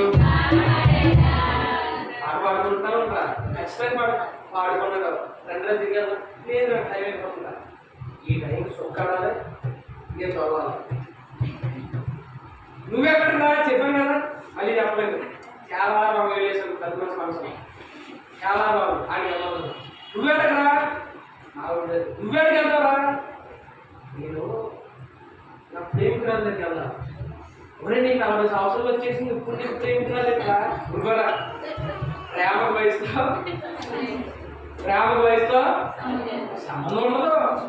నీకేం తెలుసని మావి నన్ను మర్చిపోయినా సరే నా ప్రేయస్ నా కోసం తన 2 తలుపులు తీసుకొని నా ప్రియుడు ఎప్పుడు వస్తాడని కళ్ళకు ఒత్తిడి పెట్టుకుని 40 సంవత్సరాలు 50 సంవత్సరాలు వచ్చేసింది. ఇప్పుడు నీకు ప్రేయస్ ఏంటో ప్రేమకు వయసుతో ఎందుకంటే కోట చేస్తాను కోట తెచ్చుకోలేదు. ఒక్కొక్కడు ఒక్కొక్క పని అగ్ని చెడిపోయారండి. అగ్ని చెడిపోయారు. తిరిగి వచ్చింది ఎంతమంది? తిరిగి రావాలి ఈరోజు నువ్వు దేవుడి దగ్గర. తిరిగి రావాలి దేవుడి దగ్గర. ఈరోజు ఎంతమంది దేవుడి వల్ల మేలు పొందుకున్నవారంటే మేలు పొందుకున్న వాళ్ళ సంఖ్య 100లో ఉంది. తిరిగి వస్తున్న వాళ్ళ సంఖ్య ఎంతమంది ఉంది? ఈరోజు సంఘం సంఖ్య ఎంతమంది అంటే ఓరుడు. తిరిగి దేవుడి దగ్గరకు వస్తున్నది ఎంతమంది? ఈ రోజు ఎలా ఉన్నామంటే ఎవరు కృపండి? ఎవరు కృపండి? ఈ భిక్ష మనకి ఎవరు పెట్టిందండి? ప్రసంగి గ్రంథంలో మంచి మాట ఉంటుంది. తీద్దామా? ప్రసంగి గ్రంథం 5వ అధ్యాయం. ప్రసంగి గ్రంథం 5వ అధ్యాయం. అందరూ మన చేతుల్లో ఉన్న బైబిల్ చెప్తారు. ప్రసంగి గ్రంథము 5వ అధ్యాయము 19వ వచనం. మరియు దేవుడు ఒకనికి తన ధాన్య సమృద్ధినిచ్చి దాని యందు తన భాగం అనుభవించుటకు అన్నపానములు పుచ్చుకున్నటకు తన కష్టార్జితమును సంతోషించుటకు వీళ్ళు కలుగ చేసింది కదా. అతనికి ఆ స్థితి దేవుని ఆశీర్వాదం వల్ల కలిగింది అనుకోవాలంట. దేవుడికి స్తోత్రం కలుగును కాక. చాలా మంది అలాగనుకోరు. చాలా మంది అలాగనుకోరు. తెలుసా లక్షలు ఖర్చు పెట్టాం అలా పెట్టాము వాళ్ళని తగ్గింది. వాళ్ళని ఖర్చు పెట్టాం మరి చూసా మనిషి అలా తిరిగి వేసిన పడిందా? ఎక్కడ ఖర్చు పెడేస్తే మనిషికి ఆరోగ్యం వచ్చేస్తుందా? కట్టేస్తే మనిషికి గొప్ప వచ్చేస్తుందా? ఆ స్థితి నీకు ఎవరి వల్ల కలిగింది అనుకోవాలి? ఒకరు నిలబెట్టాలన్న ప్రభువే. ప్రభు పడిపోయిన వాళ్ళు మళ్ళీ తిరిగి లేవాలన్నా ఈరోజు నీకు ఉద్యోగం వచ్చిందండి. స్థితి ఎవరిచ్చారు? దేవుడు ఇచ్చింది కదా. ఈరోజు నీకు ఆరోగ్యం ఉందంటే ఈ ఆరోగ్యం దేవుడు ఇచ్చింది కదా. ఈరోజు నువ్వు చక్కగా 3 పూట్ల అన్నం తింటున్నావు అంటే స్థితి దేవుడు ఇచ్చింది కదా. అలా అనుకోండి. మనం నా వ్యాపారం వల్ల లాభం వచ్చింది అనుకుంటాం. మనం ఆ రోజు నుంచి దేవుడి సమయాన్ని కూడా దొంగలించి ఏం చెప్తాం తెలుసా? ఆ పనిలో పెట్టేస్తామా? అలా మన మనిషి వల్ల మేము పైకి వచ్చేదనుకుంటాం మనం. ఆ రోజు నుంచి దేవుడికి ఇవ్వాల్సిన సమయం కూడా మనిషికి ఇస్తాం మనం, అలాంటి పనికి ఇస్తాం మనం. ఈ స్థితి కలిగినది ఎవరి వల్ల కలిగినది అనుకోవాలి? ఎవరి వల్ల కలిగినది అనుకోవాలి?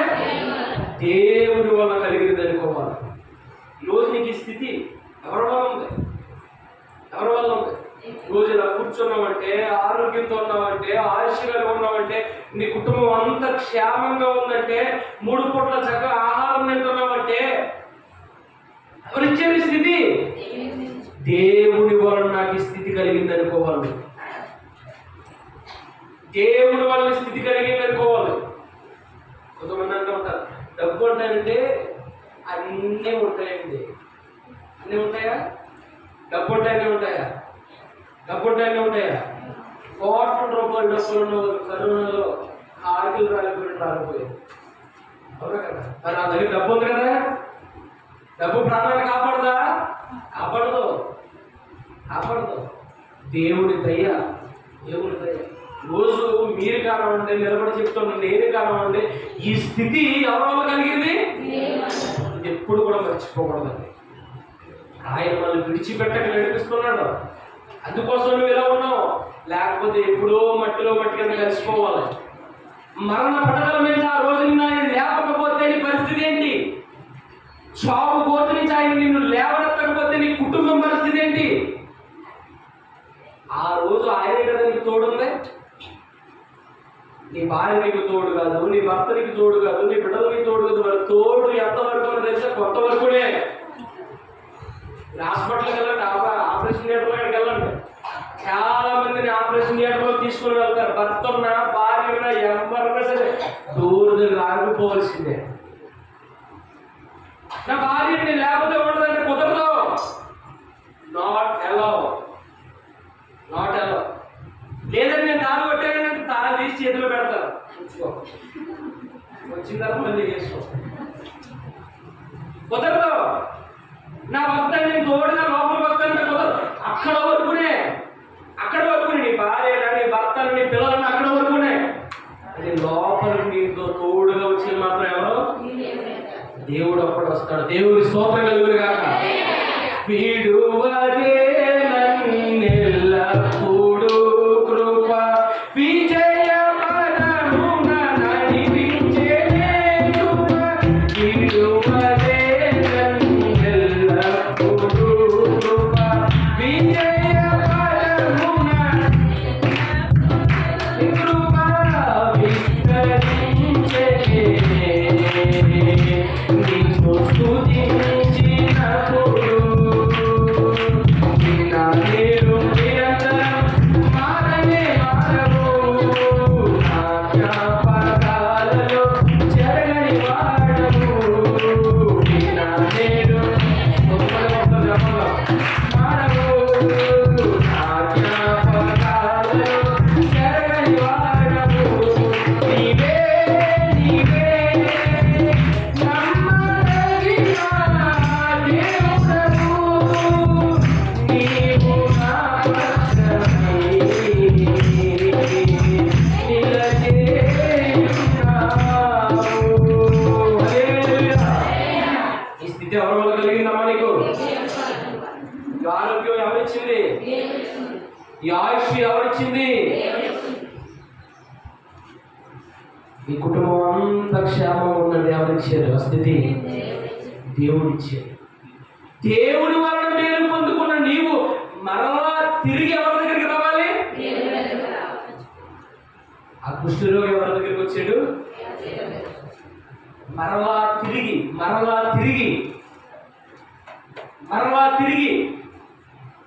ప్రారంభంలో ఏ భక్తి అయితే చేసావు, భక్తి ఉందా నీకు ఈరోజు? ప్రారంభంలో ఉన్నటువంటి విశ్వాసం ఉందా? ప్రారంభంలో ఉన్నటువంటి ఆత్మీయత ఉందా నీలో రోజు? ఈరోజు లేదు కదా, జరిగిపోయింది కదా. ప్రారంభంలో గంటల తరబడి మోకాళ్ళ మీద ఉండేదాడు. ఆ ప్రార్థన జీవితం ఉందా ఈరోజు నీకు? ఈరోజు లేదు కదా. కొంతమంది స్థితి ఎలా ఉంటుందంటే, దేవుని దగ్గరికి వెళ్ళినప్పుడు కూడా కన్నీరు రాదు, గుండె రాయి అయిపోతుంది. కన్నీళ్ళు భక్తులు కూడా రాల్చలేని స్థితిలోకి ఈరోజు నీ ఆత్మీయ జీవితం వెళ్ళిపోయిందంటే నువ్వు మరలా వెనక్కి తిరిగి రావాలి దేవుడి దగ్గరికి. మరలా నువ్వు వెనక్కి తిరిగి రావాలి దేవుడి సన్నిధికి. రోజు ఎంతమంది ఆత్మీయ జీవితాలు చల్లారిపోతున్నాయి, ప్రేమ చల్లారిపోతుంది, విశ్వాసం చల్లారిపోతుంది,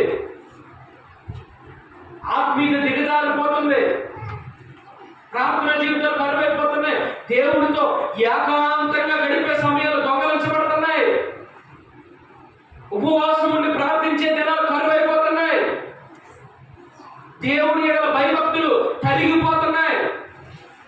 కోటి కోటి ఒక్కరు కనబడుతున్నారు, ఆ ఒక్కరే సేవలు అవుతున్నారు. ఇలా ఉంటే ఎలాగ నీ ఆత్మీయ జీవితం, ఒక్కసారి ప్రశ్నించుకోండి. దేవుడు వారిని ఎన్నో మేలు పొందుకున్నాడు, మర్చిపోయావు కదా. ఈరోజు నీకు పెద్దగా ఏమైనా అనిపించదు, దేవుడు చేసిన మేలు చెప్పండి ఒక సాక్ష్యం చెప్తావు. ఈరోజు ఆ మేలు చెప్తున్నాడు నీకు పెద్దగా అనిపించదు, కానీ ఆ రోజులోకి వెళ్ళాల్సి నువ్వు, ఆ రోజులోకి వెళ్ళాల్సి దేవుడు నీకు మేలు చేసిన ఆ రోజులోకి వెళ్ళాల్సి నువ్వు ఉన్నప్పుడు మరణానికి సిద్ధమైపోతున్నప్పుడు ఇక నా జీవితం ఇంతే, ఇక నా బ్రతుకు ఇంతే, నా బ్రతుకు మారదని నువ్వు నిరాశలోకి వెళ్ళిపోయినప్పుడు దేవుడు నిన్ను దర్శించాడు కదా. రోజు దేవుడు నిన్ను దర్శించాడు కదా. ఆ రోజులోకి నువ్వు వెళ్ళాల్సించి నువ్వు మర్చిపో అన్ని చెడ్డపోతా తిరిగి రావాలి. దేవుడు చెప్తున్నాడు. దేవుడు ఏం చెప్తున్నాడు? తిరిగి రావాలి. ఈ కుష్టి వ్యాధి కలిగినోడు ఏం చేశాడంట? ఆ గొప్ప శబ్దంతో దేవుడు మహిమపరచు తిరిగి వచ్చి ఆయన కృతజ్ఞతాస్తుతులు చెల్లించు ఆయన పాదముల యొద్ద సాగిలపడను. దేవుడికి స్తోత్రం కలుగును గాక. ఎవరి పాదాల దగ్గర సాగిలపడాలి? ఎవరి పాదాల దగ్గర? దేవుని పాదాల దగ్గర సాగిలపడాలి. జీవితాంతకాలం ఆయనకి సాక్షిగా బ్రతకాలి. ఇది కృతజ్ఞత బుద్ధి. మనం నమ్మకాన్ని పోల్చేటప్పుడు, విశ్వాసాన్ని పోల్చేటప్పుడు అన్నంత కుక్క కొన్న విశ్వాసం కూడా నీకు లేదని అంటూ ఉంటారు. అవునా కదా? ముఖ్య శ్వాసం ఏంటి?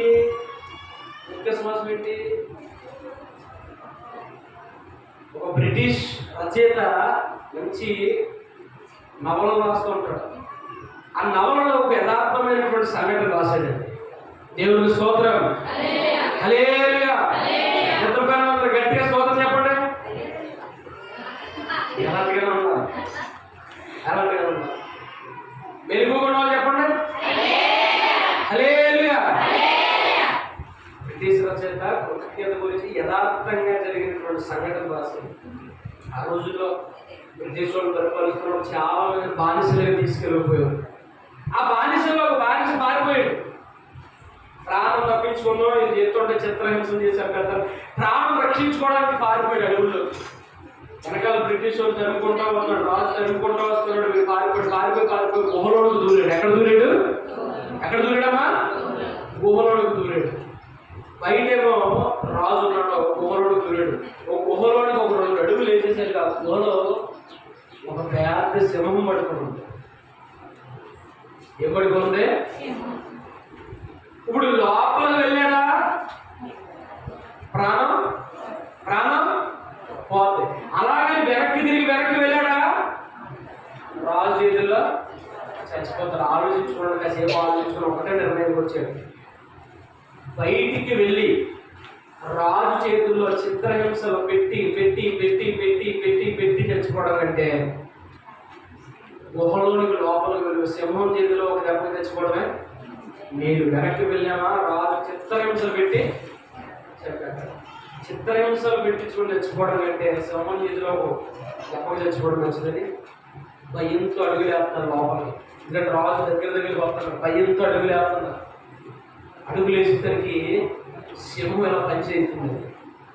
పనిచేసేసరికి పంజాబ్ చూసరికి పంజాబ్ వాచిపోయింది బాగా.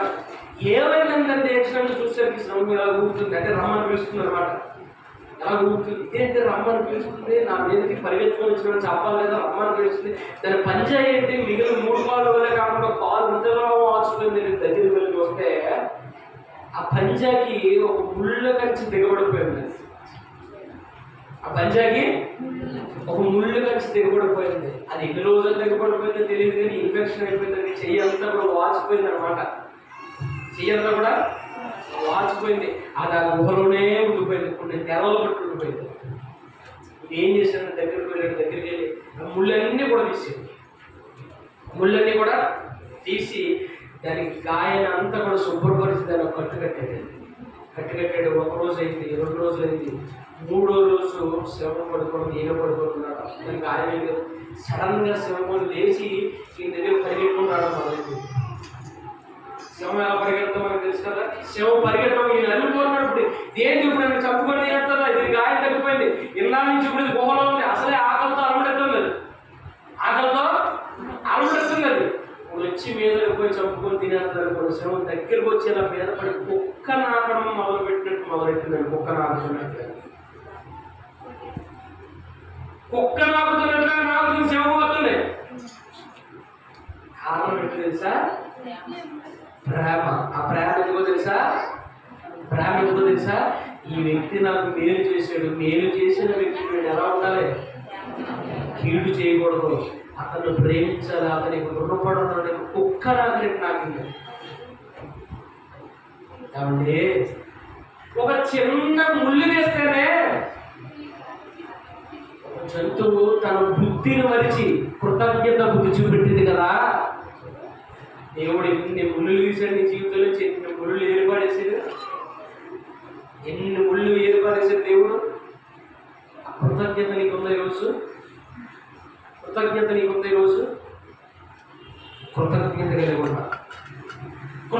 కలిగిన వాడు అటు నుంచి అటు వెళ్ళిపోవడం, తిరిగి దేవుడి దగ్గరికి. అందుకే యేసుప్రభు పరీక్షించడానికే. ఇప్పుడు యేసుప్రభు దగ్గరికి కళ్ళు లేనుడు వచ్చాడు.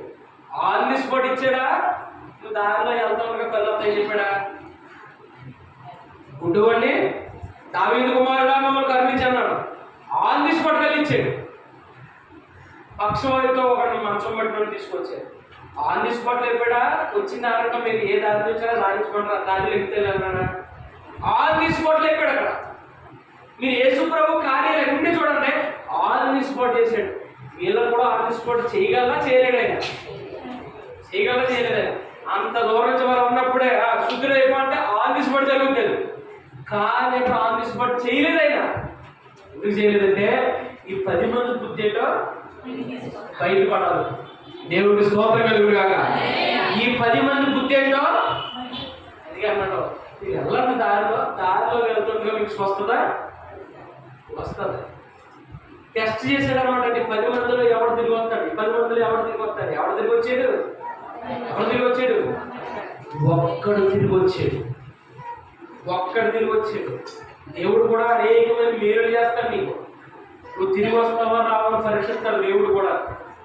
నువ్వు తిరిగి వస్తావు రావని పొందుకున్న మేలు మర్చిపోతారండి బాబు. ఇది అంత బాధాకరమైన విషయం. పొందుకున్న మేలు ఎన్నటికీ కూడా మర్చిపోకూడదు. ఆ మర్చిపోయినప్పుడు అంతకన్నా బుద్ధిహీనుడు వచ్చాడు. వచ్చి ఏం చేశాడు? చదువు. గొప్ప శబ్దంతో దేవుని మహిమపరచుచు తిరిగి వచ్చి ఆయన కృతజ్ఞతలు చెల్లించుచు ఆయన పాదముల యొక్క సాగిలి పడ్డాడట. వాడు సమరయుడంట. దేవుని స్తోత్రం కలుగును గాక. దేవుని పాదాల దగ్గర సాగిలి పడ్డాడు.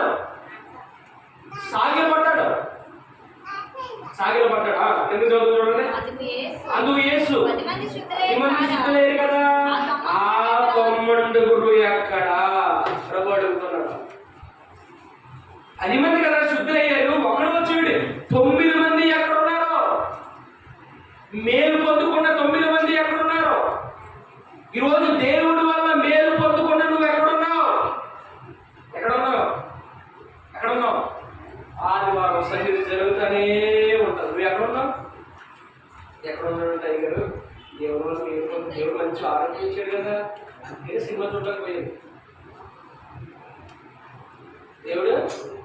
మంచి ఆరోగ్యం ఇచ్చాడు కదా, దేవుడు ఏం చేశాడు కదా. అందుకని ఎక్కడ ఉన్నాను నేను ఇప్పుడు? ఎక్కడ ఉన్నాను? సినిమా హాల్ దగ్గర ఉన్నాను. సినిమా హాల్ దగ్గర ఫాస్ట్గా ఉంటున్నాను. అమ్మ సమయం అయిపోతుంది, మీ పనులన్నీ త్వరగా ముగించుకోండి అన్న ముగించుకొని రాదు. చూస్తారు దేవుడు ముగించేస్తారు. ఈ కథ నెక్స్ట్ పెట్టేది దేవుడికి స్తోత్రం కలుగు కాక. దేవుడి వల్ల మేము పొందుకోండి. ఈ రోజు ఎక్కడున్నావు? ఇంకా లోకంలో తిరుగుతా ఉన్నావా? లోకంలో ఇంకా శిఖార్లని, లోకంలో ఇంకా సంస్కృతులని, లోకంలో ఇంకా ఫ్రెండ్స్ అని, లోకంలో ఇంకా స్నేహాలని, లోకంలో ఇంకా బంధువులని. ఎక్కడ ఉన్నాడు ఈరోజు? కొంతమంది అంటారు ఫీల్ అవుతారండి. మేము డెవలప్ అవుతే ఎవరు ఫీల్ అవుతారు? మా చుట్టాలో ఫీల్ అయిపోతారు. దేవుడు ఫీలింగ్స్ ఉండబెట్టి, దేవుడు ఫీలింగ్స్ ఉండవా? నీ ప్రాణాన్ని నీ బంధువు రక్షించాడా? నీకు ఆరోగ్యాన్ని స్నేహితుడు ఇచ్చాడా? ఈ స్థితి నీ స్నేహితులు ఇచ్చారా? నీ బంధువులు ఇచ్చారా? నీ రక్త సంబంధికులు ఇచ్చారా? ఎవరు ఇచ్చారు ఈ స్థితి? ఈ స్థితి ఇచ్చింది దేవుడు కదా. దేవుని నువ్వు ఎంత కృతజ్ఞత కలిగి ఉండాలి. నా ప్రాణం ఉన్నంత వరకు నీతోనే ఉంటాను ఆయన. నా ప్రాణం ఉన్నంత వరకు, నా ప్రాణమున్నంత వరకు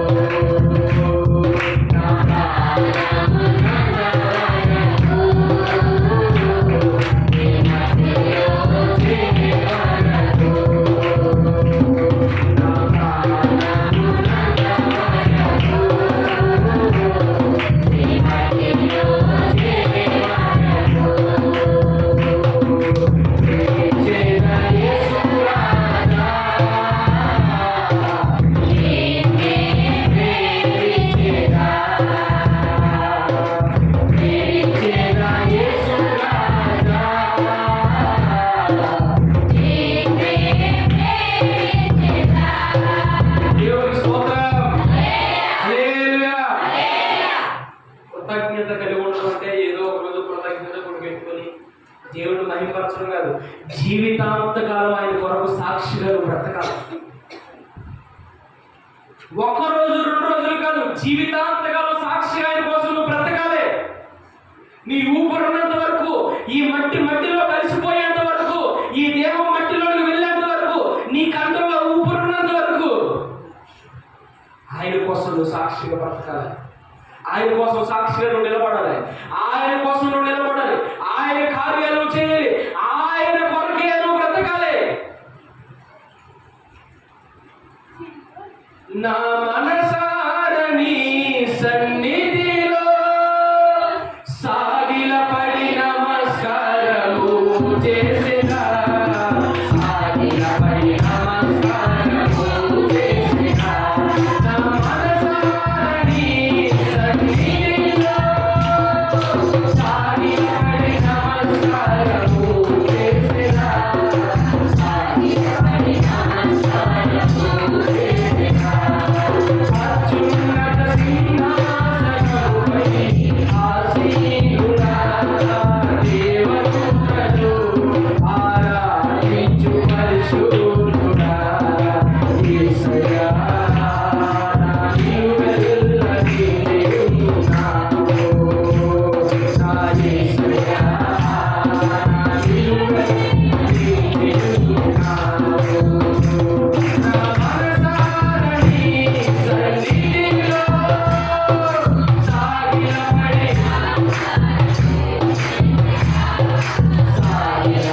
నమస్కారము చేసిన, నా మనసారని సన్నిధిలో. హల్లెలూయా, హల్లెలూయా. మన జీవితాంతకాలం ఆయనకు నువ్వు సాక్షిగా బ్రతకాలి. కొంతమందిలో భక్తి కరువైపోయింది. ఈ రోజులు భక్తి తగ్గిపోయింది. అందరూ కన్నీటితో ప్రార్థన చేస్తే అంత కన్నీరు రావట్లేదు కదా నీకు? గుండె రాయిపోయింది కదా నీకు? నువ్వు మరలా తిరిగి దేవుని దగ్గరికి రావాలి, దేవుని పాదాల దగ్గరికి తిరిగి రావాలి.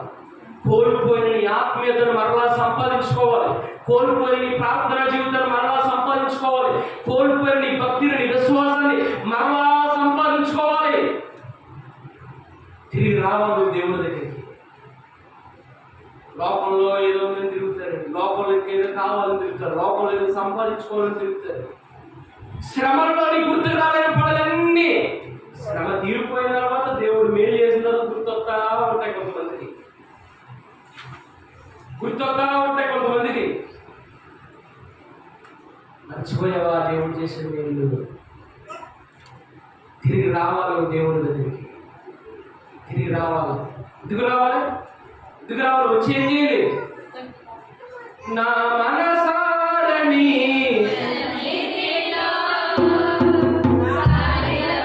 నమస్కారము చేసేరా,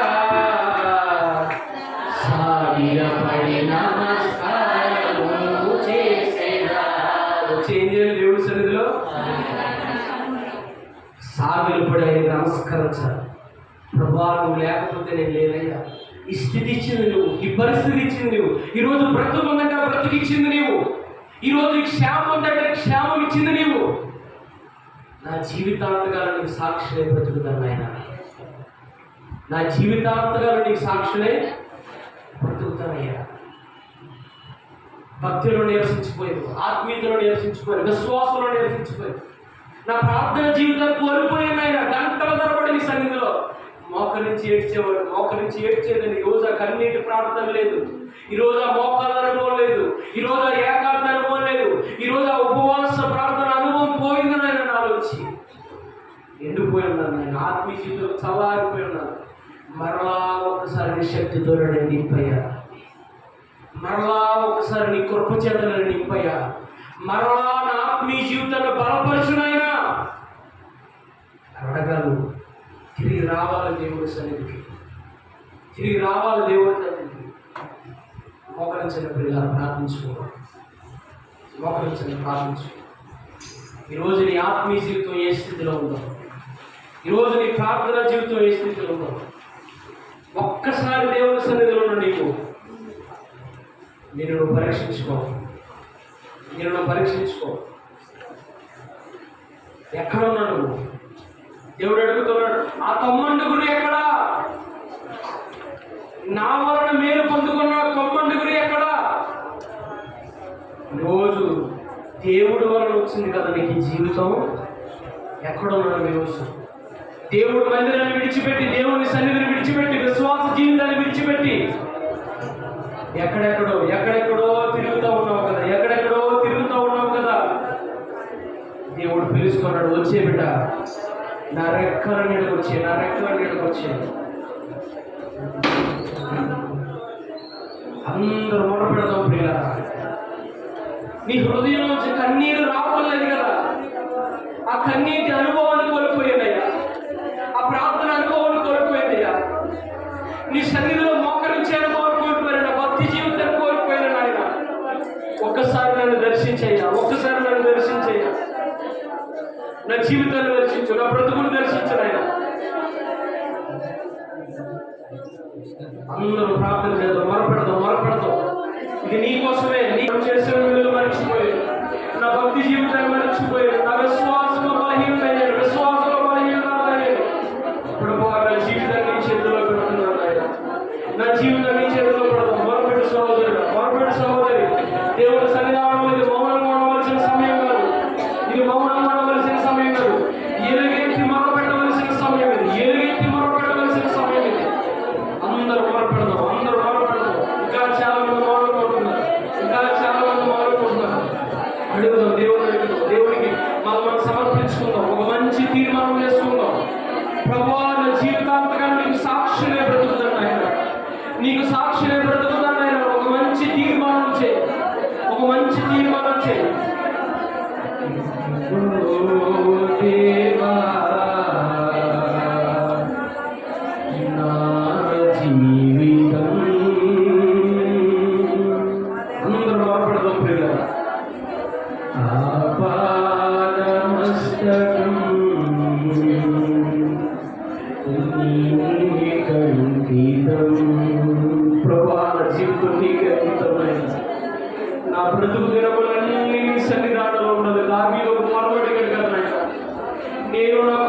నిత్యము నీ సన్నిధానంలో నాకు వరము దయచేయని అడిగాను కదా. నీ సన్నిధిలో నాకు ఒక వరం ఇవ్వు. నీ వరకు సాక్షిగా బ్రతకలేదు. లోకం నన్ను జయిస్తుంది, లోకాశలు నన్ను జయిస్తుంది. ఈరోజు నేత్రాశలో పడిపోయారు, జీవపు డబ్బుల్లో పడిపోయారు. నీకంటే లోకాన్ని ఎక్కువగా ప్రేమిస్తున్నాను ఆయన. భక్తి జీవితంలో పడిపోయిన ప్రభు, సాతాను చేతుల్లో బలహీనురాలయ్యారు. ప్రభు నన్ను బలపరిచి శరణం నీ చరణంలో ఈరోజు దేవుని చేతిలో నీ జీవితాన్ని సమర్పించు. నా బ్రతుకుడి పాదాల చెంత అని చెప్పు. ఇదిగో దేవా తొలగినాను నీ పరలోక దర్శనము నుండి.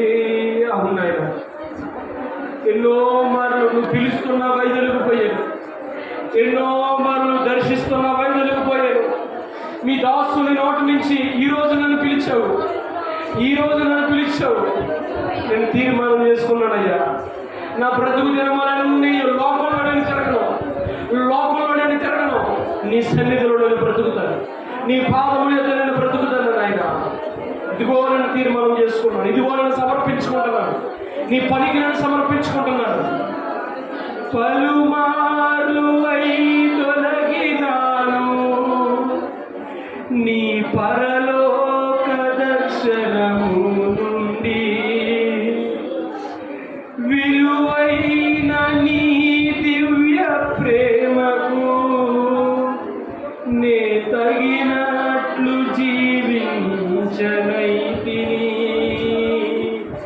అయినా నీ ప్రేమతో నన్ను దరి చేర్చినావయ్యా. అయినా నీ ప్రేమతో నన్ను దరి చేర్చినావయ్యా. అందుకే కైకొనుము దేవా ఈ నా శేష జీవితం. ఇదిగో దేవా, మొరపెడదప్పుడు నా సహోదరుడు సహోదరి, ఎవరి కాలం నువ్వు దేవుని కాడిపోయి, ఎవరి కాలం నీ జీవితాన్ని సమర్పించు. ఇన్నాళ్ళు ఎక్కడెక్కడ తిరిగావేమో, లోకాశల్లో తిరిగావేమో, లోక బంధకాలను తిరిగావేమో, సాతాను చేత బలహీనుడమయ్యావేమో, బలహీనరాలయ్యావేమో. మధ్యకాలం మొరపెట్టు. దేవుడు మరలా నూతనమైనటువంటి కృపణిస్తున్నాడు, దేవుడు మరలా నూతనమైనటువంటి కృపణిస్తాడు. నమ్మదగిన దేవుడైన ఆయన చేతుల్ని జీవితాన్ని సమర్పించు. లోకం నీకు శాపాన్ని మాత్రమే మిగులుస్తుంది, లోకం నీకు కన్నీటిని మాత్రమే మిగులుస్తుంది, లోకం నీకు శాంతిని తొలగిస్తుంది. దేవుని చేతిలో నీ జీవితాన్ని అప్పగించు. ప్రియ యవనస్తుడా, ప్రియ సహోదరి, ప్రియ సహోదరుడా, అయ్యా బలపరుస్తుంది. బిడ్డలందరినీ కూడా బలపరుచు. మధ్యాహ్న కాలం మాతో మాట్లాడేందుకు, నాతో మాట్లాడేందుకు నిజమే నువ్వు చేసిన మేలు ఎనలేని మేలు ప్రభా. ఆశ్చర్యకార్యాలు నా జీవితంలో జరిగించు, ఆశ్చర్యకార్యాలు బిడ్డల జీవితంలో జరిగించు. ఎన్నో మార్లు మరణ పడకల మీద ఉన్నటువంటి వారిని లేవనెత్తాడైనా, ఎన్నో బలహీనతల్లో కురుముపోయిన వారిని లేవనెత్తాడైనా. ఎన్నో మార్లు ప్రభా, ఎన్నో మార్లు మేము నమ్మకమైన వారు కానప్పటికీ నువ్వు నమ్మదగిన దేవుడుగా మా కొరకు మీ సిలువ యాగమయ్యేవాడైనా, మా కొరకు నీ ప్రాణం పెట్టావు, మా కొరకు నీ సిలువను ఎక్కవడైనా, రక్తాన్ని కార్చేవాడైనా. తండ్రి, నా కోసమే త్యాగం, నా కోసమే త్యాగమయ్యా. నన్ను రక్షించడానికి నీ దేహమంతా తూట్లు గాయాలతో నింపుకున్నావు కదా నాయన, గాయాలతో నింపుకున్నావు కదా నాయన. నీ చేతిలో శీలలు దిగగొట్టబడ్డాయి, నీ కాళ్ళకు రేకులు దిగగొట్టబడ్డాయి, నీ తలకు ముండ్ల కిరీటం దిగగొట్టబడింది నాయన. ఇది నా కోసమే నాయన. ఇదిగో నా జీవితాన్ని నీ చేతులుగా అప్పగిస్తున్నాడు అయ్యా. మా తండ్రి, నీకు వందనాలు, కృతజ్ఞతలు. మా అందరి జీవితాన్ని, బిడ్డలందరి జీవితాన్ని చేతులుగా అప్పగిస్తున్నావు ప్రభా. కృతజ్ఞత కలిగి ఉండడం అంటే ప్రభా, మా జీవితాంతకాలం నీకు సాక్షులుగా మేము బ్రతకాలి నాయన. మా కంటల్లో ఊపిరినంత వరకు, ఈ మట్టిలో కలిసేంత వరకు, ఈ ప్రాణము నీ చేతుల్లోకి వచ్చేంత వరకు, ఇదిగో నేను బ్రతుకున్నంత కాలము నీకు సాక్షిగా నేను బ్రతకాలి, నాయన. ఈ జీవితం జీవితం మీరిచ్చింది, ఈ ఆరోగ్యం మీరిచ్చింది, ఈ కృప మీరిచ్చింది, ఈ సంతోషం మీరిచ్చింది, ఈ ఆహారం మీరిచ్చింది, ఈ ఆనందం మీరిచ్చింది నాయన. మీరు లేకపోతే నేను లేనయ్యా, మీరు లేకపోతే నేను లేను నాయన. ఇదిగో ప్రభా, నా జీవితాన్ని సమర్పించుకుంటున్నాను. కోల్పోయిన ఆత్మీయ జీవితాన్ని బలపరచండి ఆయన. పడిపోయిన ప్రార్థన బలిపెట్టను తిరిగి లేవనెత్తండి ఆయన. పడిపోయినటువంటి విశ్వాసంలో బలహీనయ్యారు, విశ్వాసాన్ని బలపరచండి, నా ఆత్మీయ జీవితాన్ని బలపరచండి ఆయన. ప్రారంభంలో ఉన్నటువంటి నేను లేను నాయన, ప్రారంభంలో ఉన్నటువంటి నా ఆత్మీయ జీవితం లేదు, చల్లారిపోయినటువంటి స్థితిని తొలగించు. నీ ఆత్మ చేత నింపు, నీ అభిషేకం చేత నింపు, నీ శక్తి చేత నింపు నాయన, నీ బలము చేత నింపు, నూతన తైలముతో నీ బిడ్డలు నింపు నాయన. అభిషేకించు తండ్రి, నీకు వందనాలు, కృతజ్ఞతాస్తుతులు ప్రభావ. మధ్యాహ్న కాలం మమ్మల్ని అందరినీ దర్శించినందుకు వందనాలు, నీ సన్నిధి మాతో పట్టు ఉంచినందుకు వందనాలు. ఇదిగో జీవితాంతకాలం నీ సాక్ష్యం మేము బ్రతుకుతున్నాను, నీకు సాక్షులు మేము బ్రతుకుతాం. లోకంతో మేము వెళ్ళండి, లోకంతో మాకు ఇక పొత్తు లేదు నాయన, లోకంతో మాకు ఎలాంటి సహవాసం వద్దయ్యా. నీతో మాకు సహవాసం కావాలి, నీతో మాకు సహవాసం కావాలి, నీ సన్నిధి మాకు కావాలి, నీ కృప మాకు కావాలి, నీ సన్నిధి మాకు కావాలి. ఇదిగో జీవితాంతకాలం మీతో మేము సహవాసం చేస్తాం. నీ బిడ్డల ఆత్మీయ జీవితాన్ని బలపరచు నాయన, కోల్పోయిన ఆత్మీయ జీవితాన్ని బలపరచు, విశ్వాసంలో బలహీనమైన విశ్వాసం బలపరచు, అనారోగ్యంతో బిడ్డలకు ఆరోగ్యం తెచ్చి బలము చేత నింపు, శక్తి చేత నింపుడైనా. ఎంతమంది బిడ్డలైతే ఒక తీర్మానం తీసుకున్నారో ఆ బిడ్డలు తీసుకున్నటువంటి తీర్మానం అంతా కూడా స్థిరపరచండి. నీ బిడ్డలు తీసుకున్నటువంటి తీర్మానాలు స్థిరపరచండి. ఎంతమంది అయితే ప్రభా దేవా ఈ రోజు నుంచి నా జీవితం నీకు, నీ పాదాలైతే నీకు సమర్పించుకుంటామని తీర్మానించి ఉన్నారు, నీ బిడ్డల తీర్మానాన్ని స్థిరపరచండి నాయన. కృప చేత బలపరచండి తండ్రి. మీ సన్నిధిలో బిడ్డలందరినీ కూడా బలపరచండి, వారి కుటుంబాలు బలపరచండి తండ్రి. నీకు వందనాలు ప్రభా నాయన. ఇదిగోండి తండ్రి, ఇదిగోండి ప్రభా. అయ్యా వ్యామగిరి నాయన, పాపము గారు నాయన, ఒక బిడ్డ అనారోగ్యం కలిగి ఉన్నారు నాయన తండ్రి. ఇది ఒక బిడ్డ ఆరోగ్యం కోసం ప్రార్థన చేస్తున్నాను నాయన తండ్రి. ఇదిగోండి ప్రభు, నీ బిడ్డకి ఇప్పుడే సంపూర్ణమైనటువంటి ఆరోగ్యము కలుగును కాకనైనా, నీ కృప సమృద్ధిగా కలుగును కాకనైనా, ఒక నూతనమైనటువంటి బలము కలుగును కాకనైనా. ఆరోగ్యం ఇవ్వండి అయ్యా, బలము ఇవ్వండి నాయన, శక్తిని ఇవ్వండి తండ్రి. నీ కృప చేత బలపరచండి తండ్రి. ఇంకెంతమంది అయితే బలహీనతలతో బాధపడుతున్నారు, ఇంకెంతమంది అయితే అనారోగ్యంతో బాధపడుతున్నారు, నీ బిడ్డలందరికీ సంపూర్ణమైనటువంటి ఆరోగ్యం నజరేయుడైన యేసు నామములో కలుగును కాకనైనా నీ కృప చేత దీవించండి. సమస్యలు, శోధనలు, ఇరుకులు, ఇబ్బందులతో ఉన్నవారు బిడ్డలు బలపరచండి తండ్రి. ఆరోగ్యం బలపరచండి, సన్నిధి చేత నింపండి, బలపరచండి తండ్రి. నీ కృప తోడించండి. బిడ్డలు తీసుకున్న తీర్మానాలు స్థిరపరచండి, బిడ్డలు తీసుకున్నటువంటి తీర్మానాలు స్థిరపరచండి నాయన. నీ సహాయం ఉంది. స్వామీలు గారి కోసం ప్రార్థన చేస్తాను. బిడ్డలు అనారోగ్యంతో ఉన్నారు, మందపెట్టనైనా అయ్యా ఇదిగోండి తండ్రి. బిడ్డ కాలుని ముట్టండి, స్వస్థపరచండి, లేవనెత్తండి ప్రభు. సంగముగా మేము అందరం మొరపెడుతుండగా మా మొరను ఆలకించండి, బలపరచండి తండ్రి, బలపరచండి. మీ సహాయం అందించి ఎంతమంది బిడ్డలు అయితే ప్రభు ఇంకా అనారోగ్యంగా ఉన్నారు, బిడ్డలందరికీ ఆరోగ్యం కలుగు చేయండి. భక్తి జీవితంలో ఎంతమంది అయితే చల్లారిపోయినటువంటి వారు ఆత్మీయ జీవితాన్ని తిరిగి లేవనెత్తండి నాయన. ప్రభావాన్ని సహాయం తెచ్చండి, కృపను తెచ్చండి. బిడ్డలందరినీ కృప చేత నింపండి, మీ సన్నిధి చేత నింపండి, మీ సహాయం చేత నింపండి, నింపు నడిపించండి ప్రభా. మీ విన్నటువంటి సంగతులు మర్చిపోకుండా ప్రభా, జీవితాంతకాలం నీ సాక్షులే మేము బ్రతుకున్నట్లు మీరే మమ్మల్ని నడిపించి బలపరచండి. యేసుక్రీస్తు వారి మహోన్నతమైన నామములో ఈ ప్రార్థన విన్నపలు అడిగి వేడుకుంటున్నాం మా తండ్రి. ఆమేన్, ఆమేన్, ఆమేన్.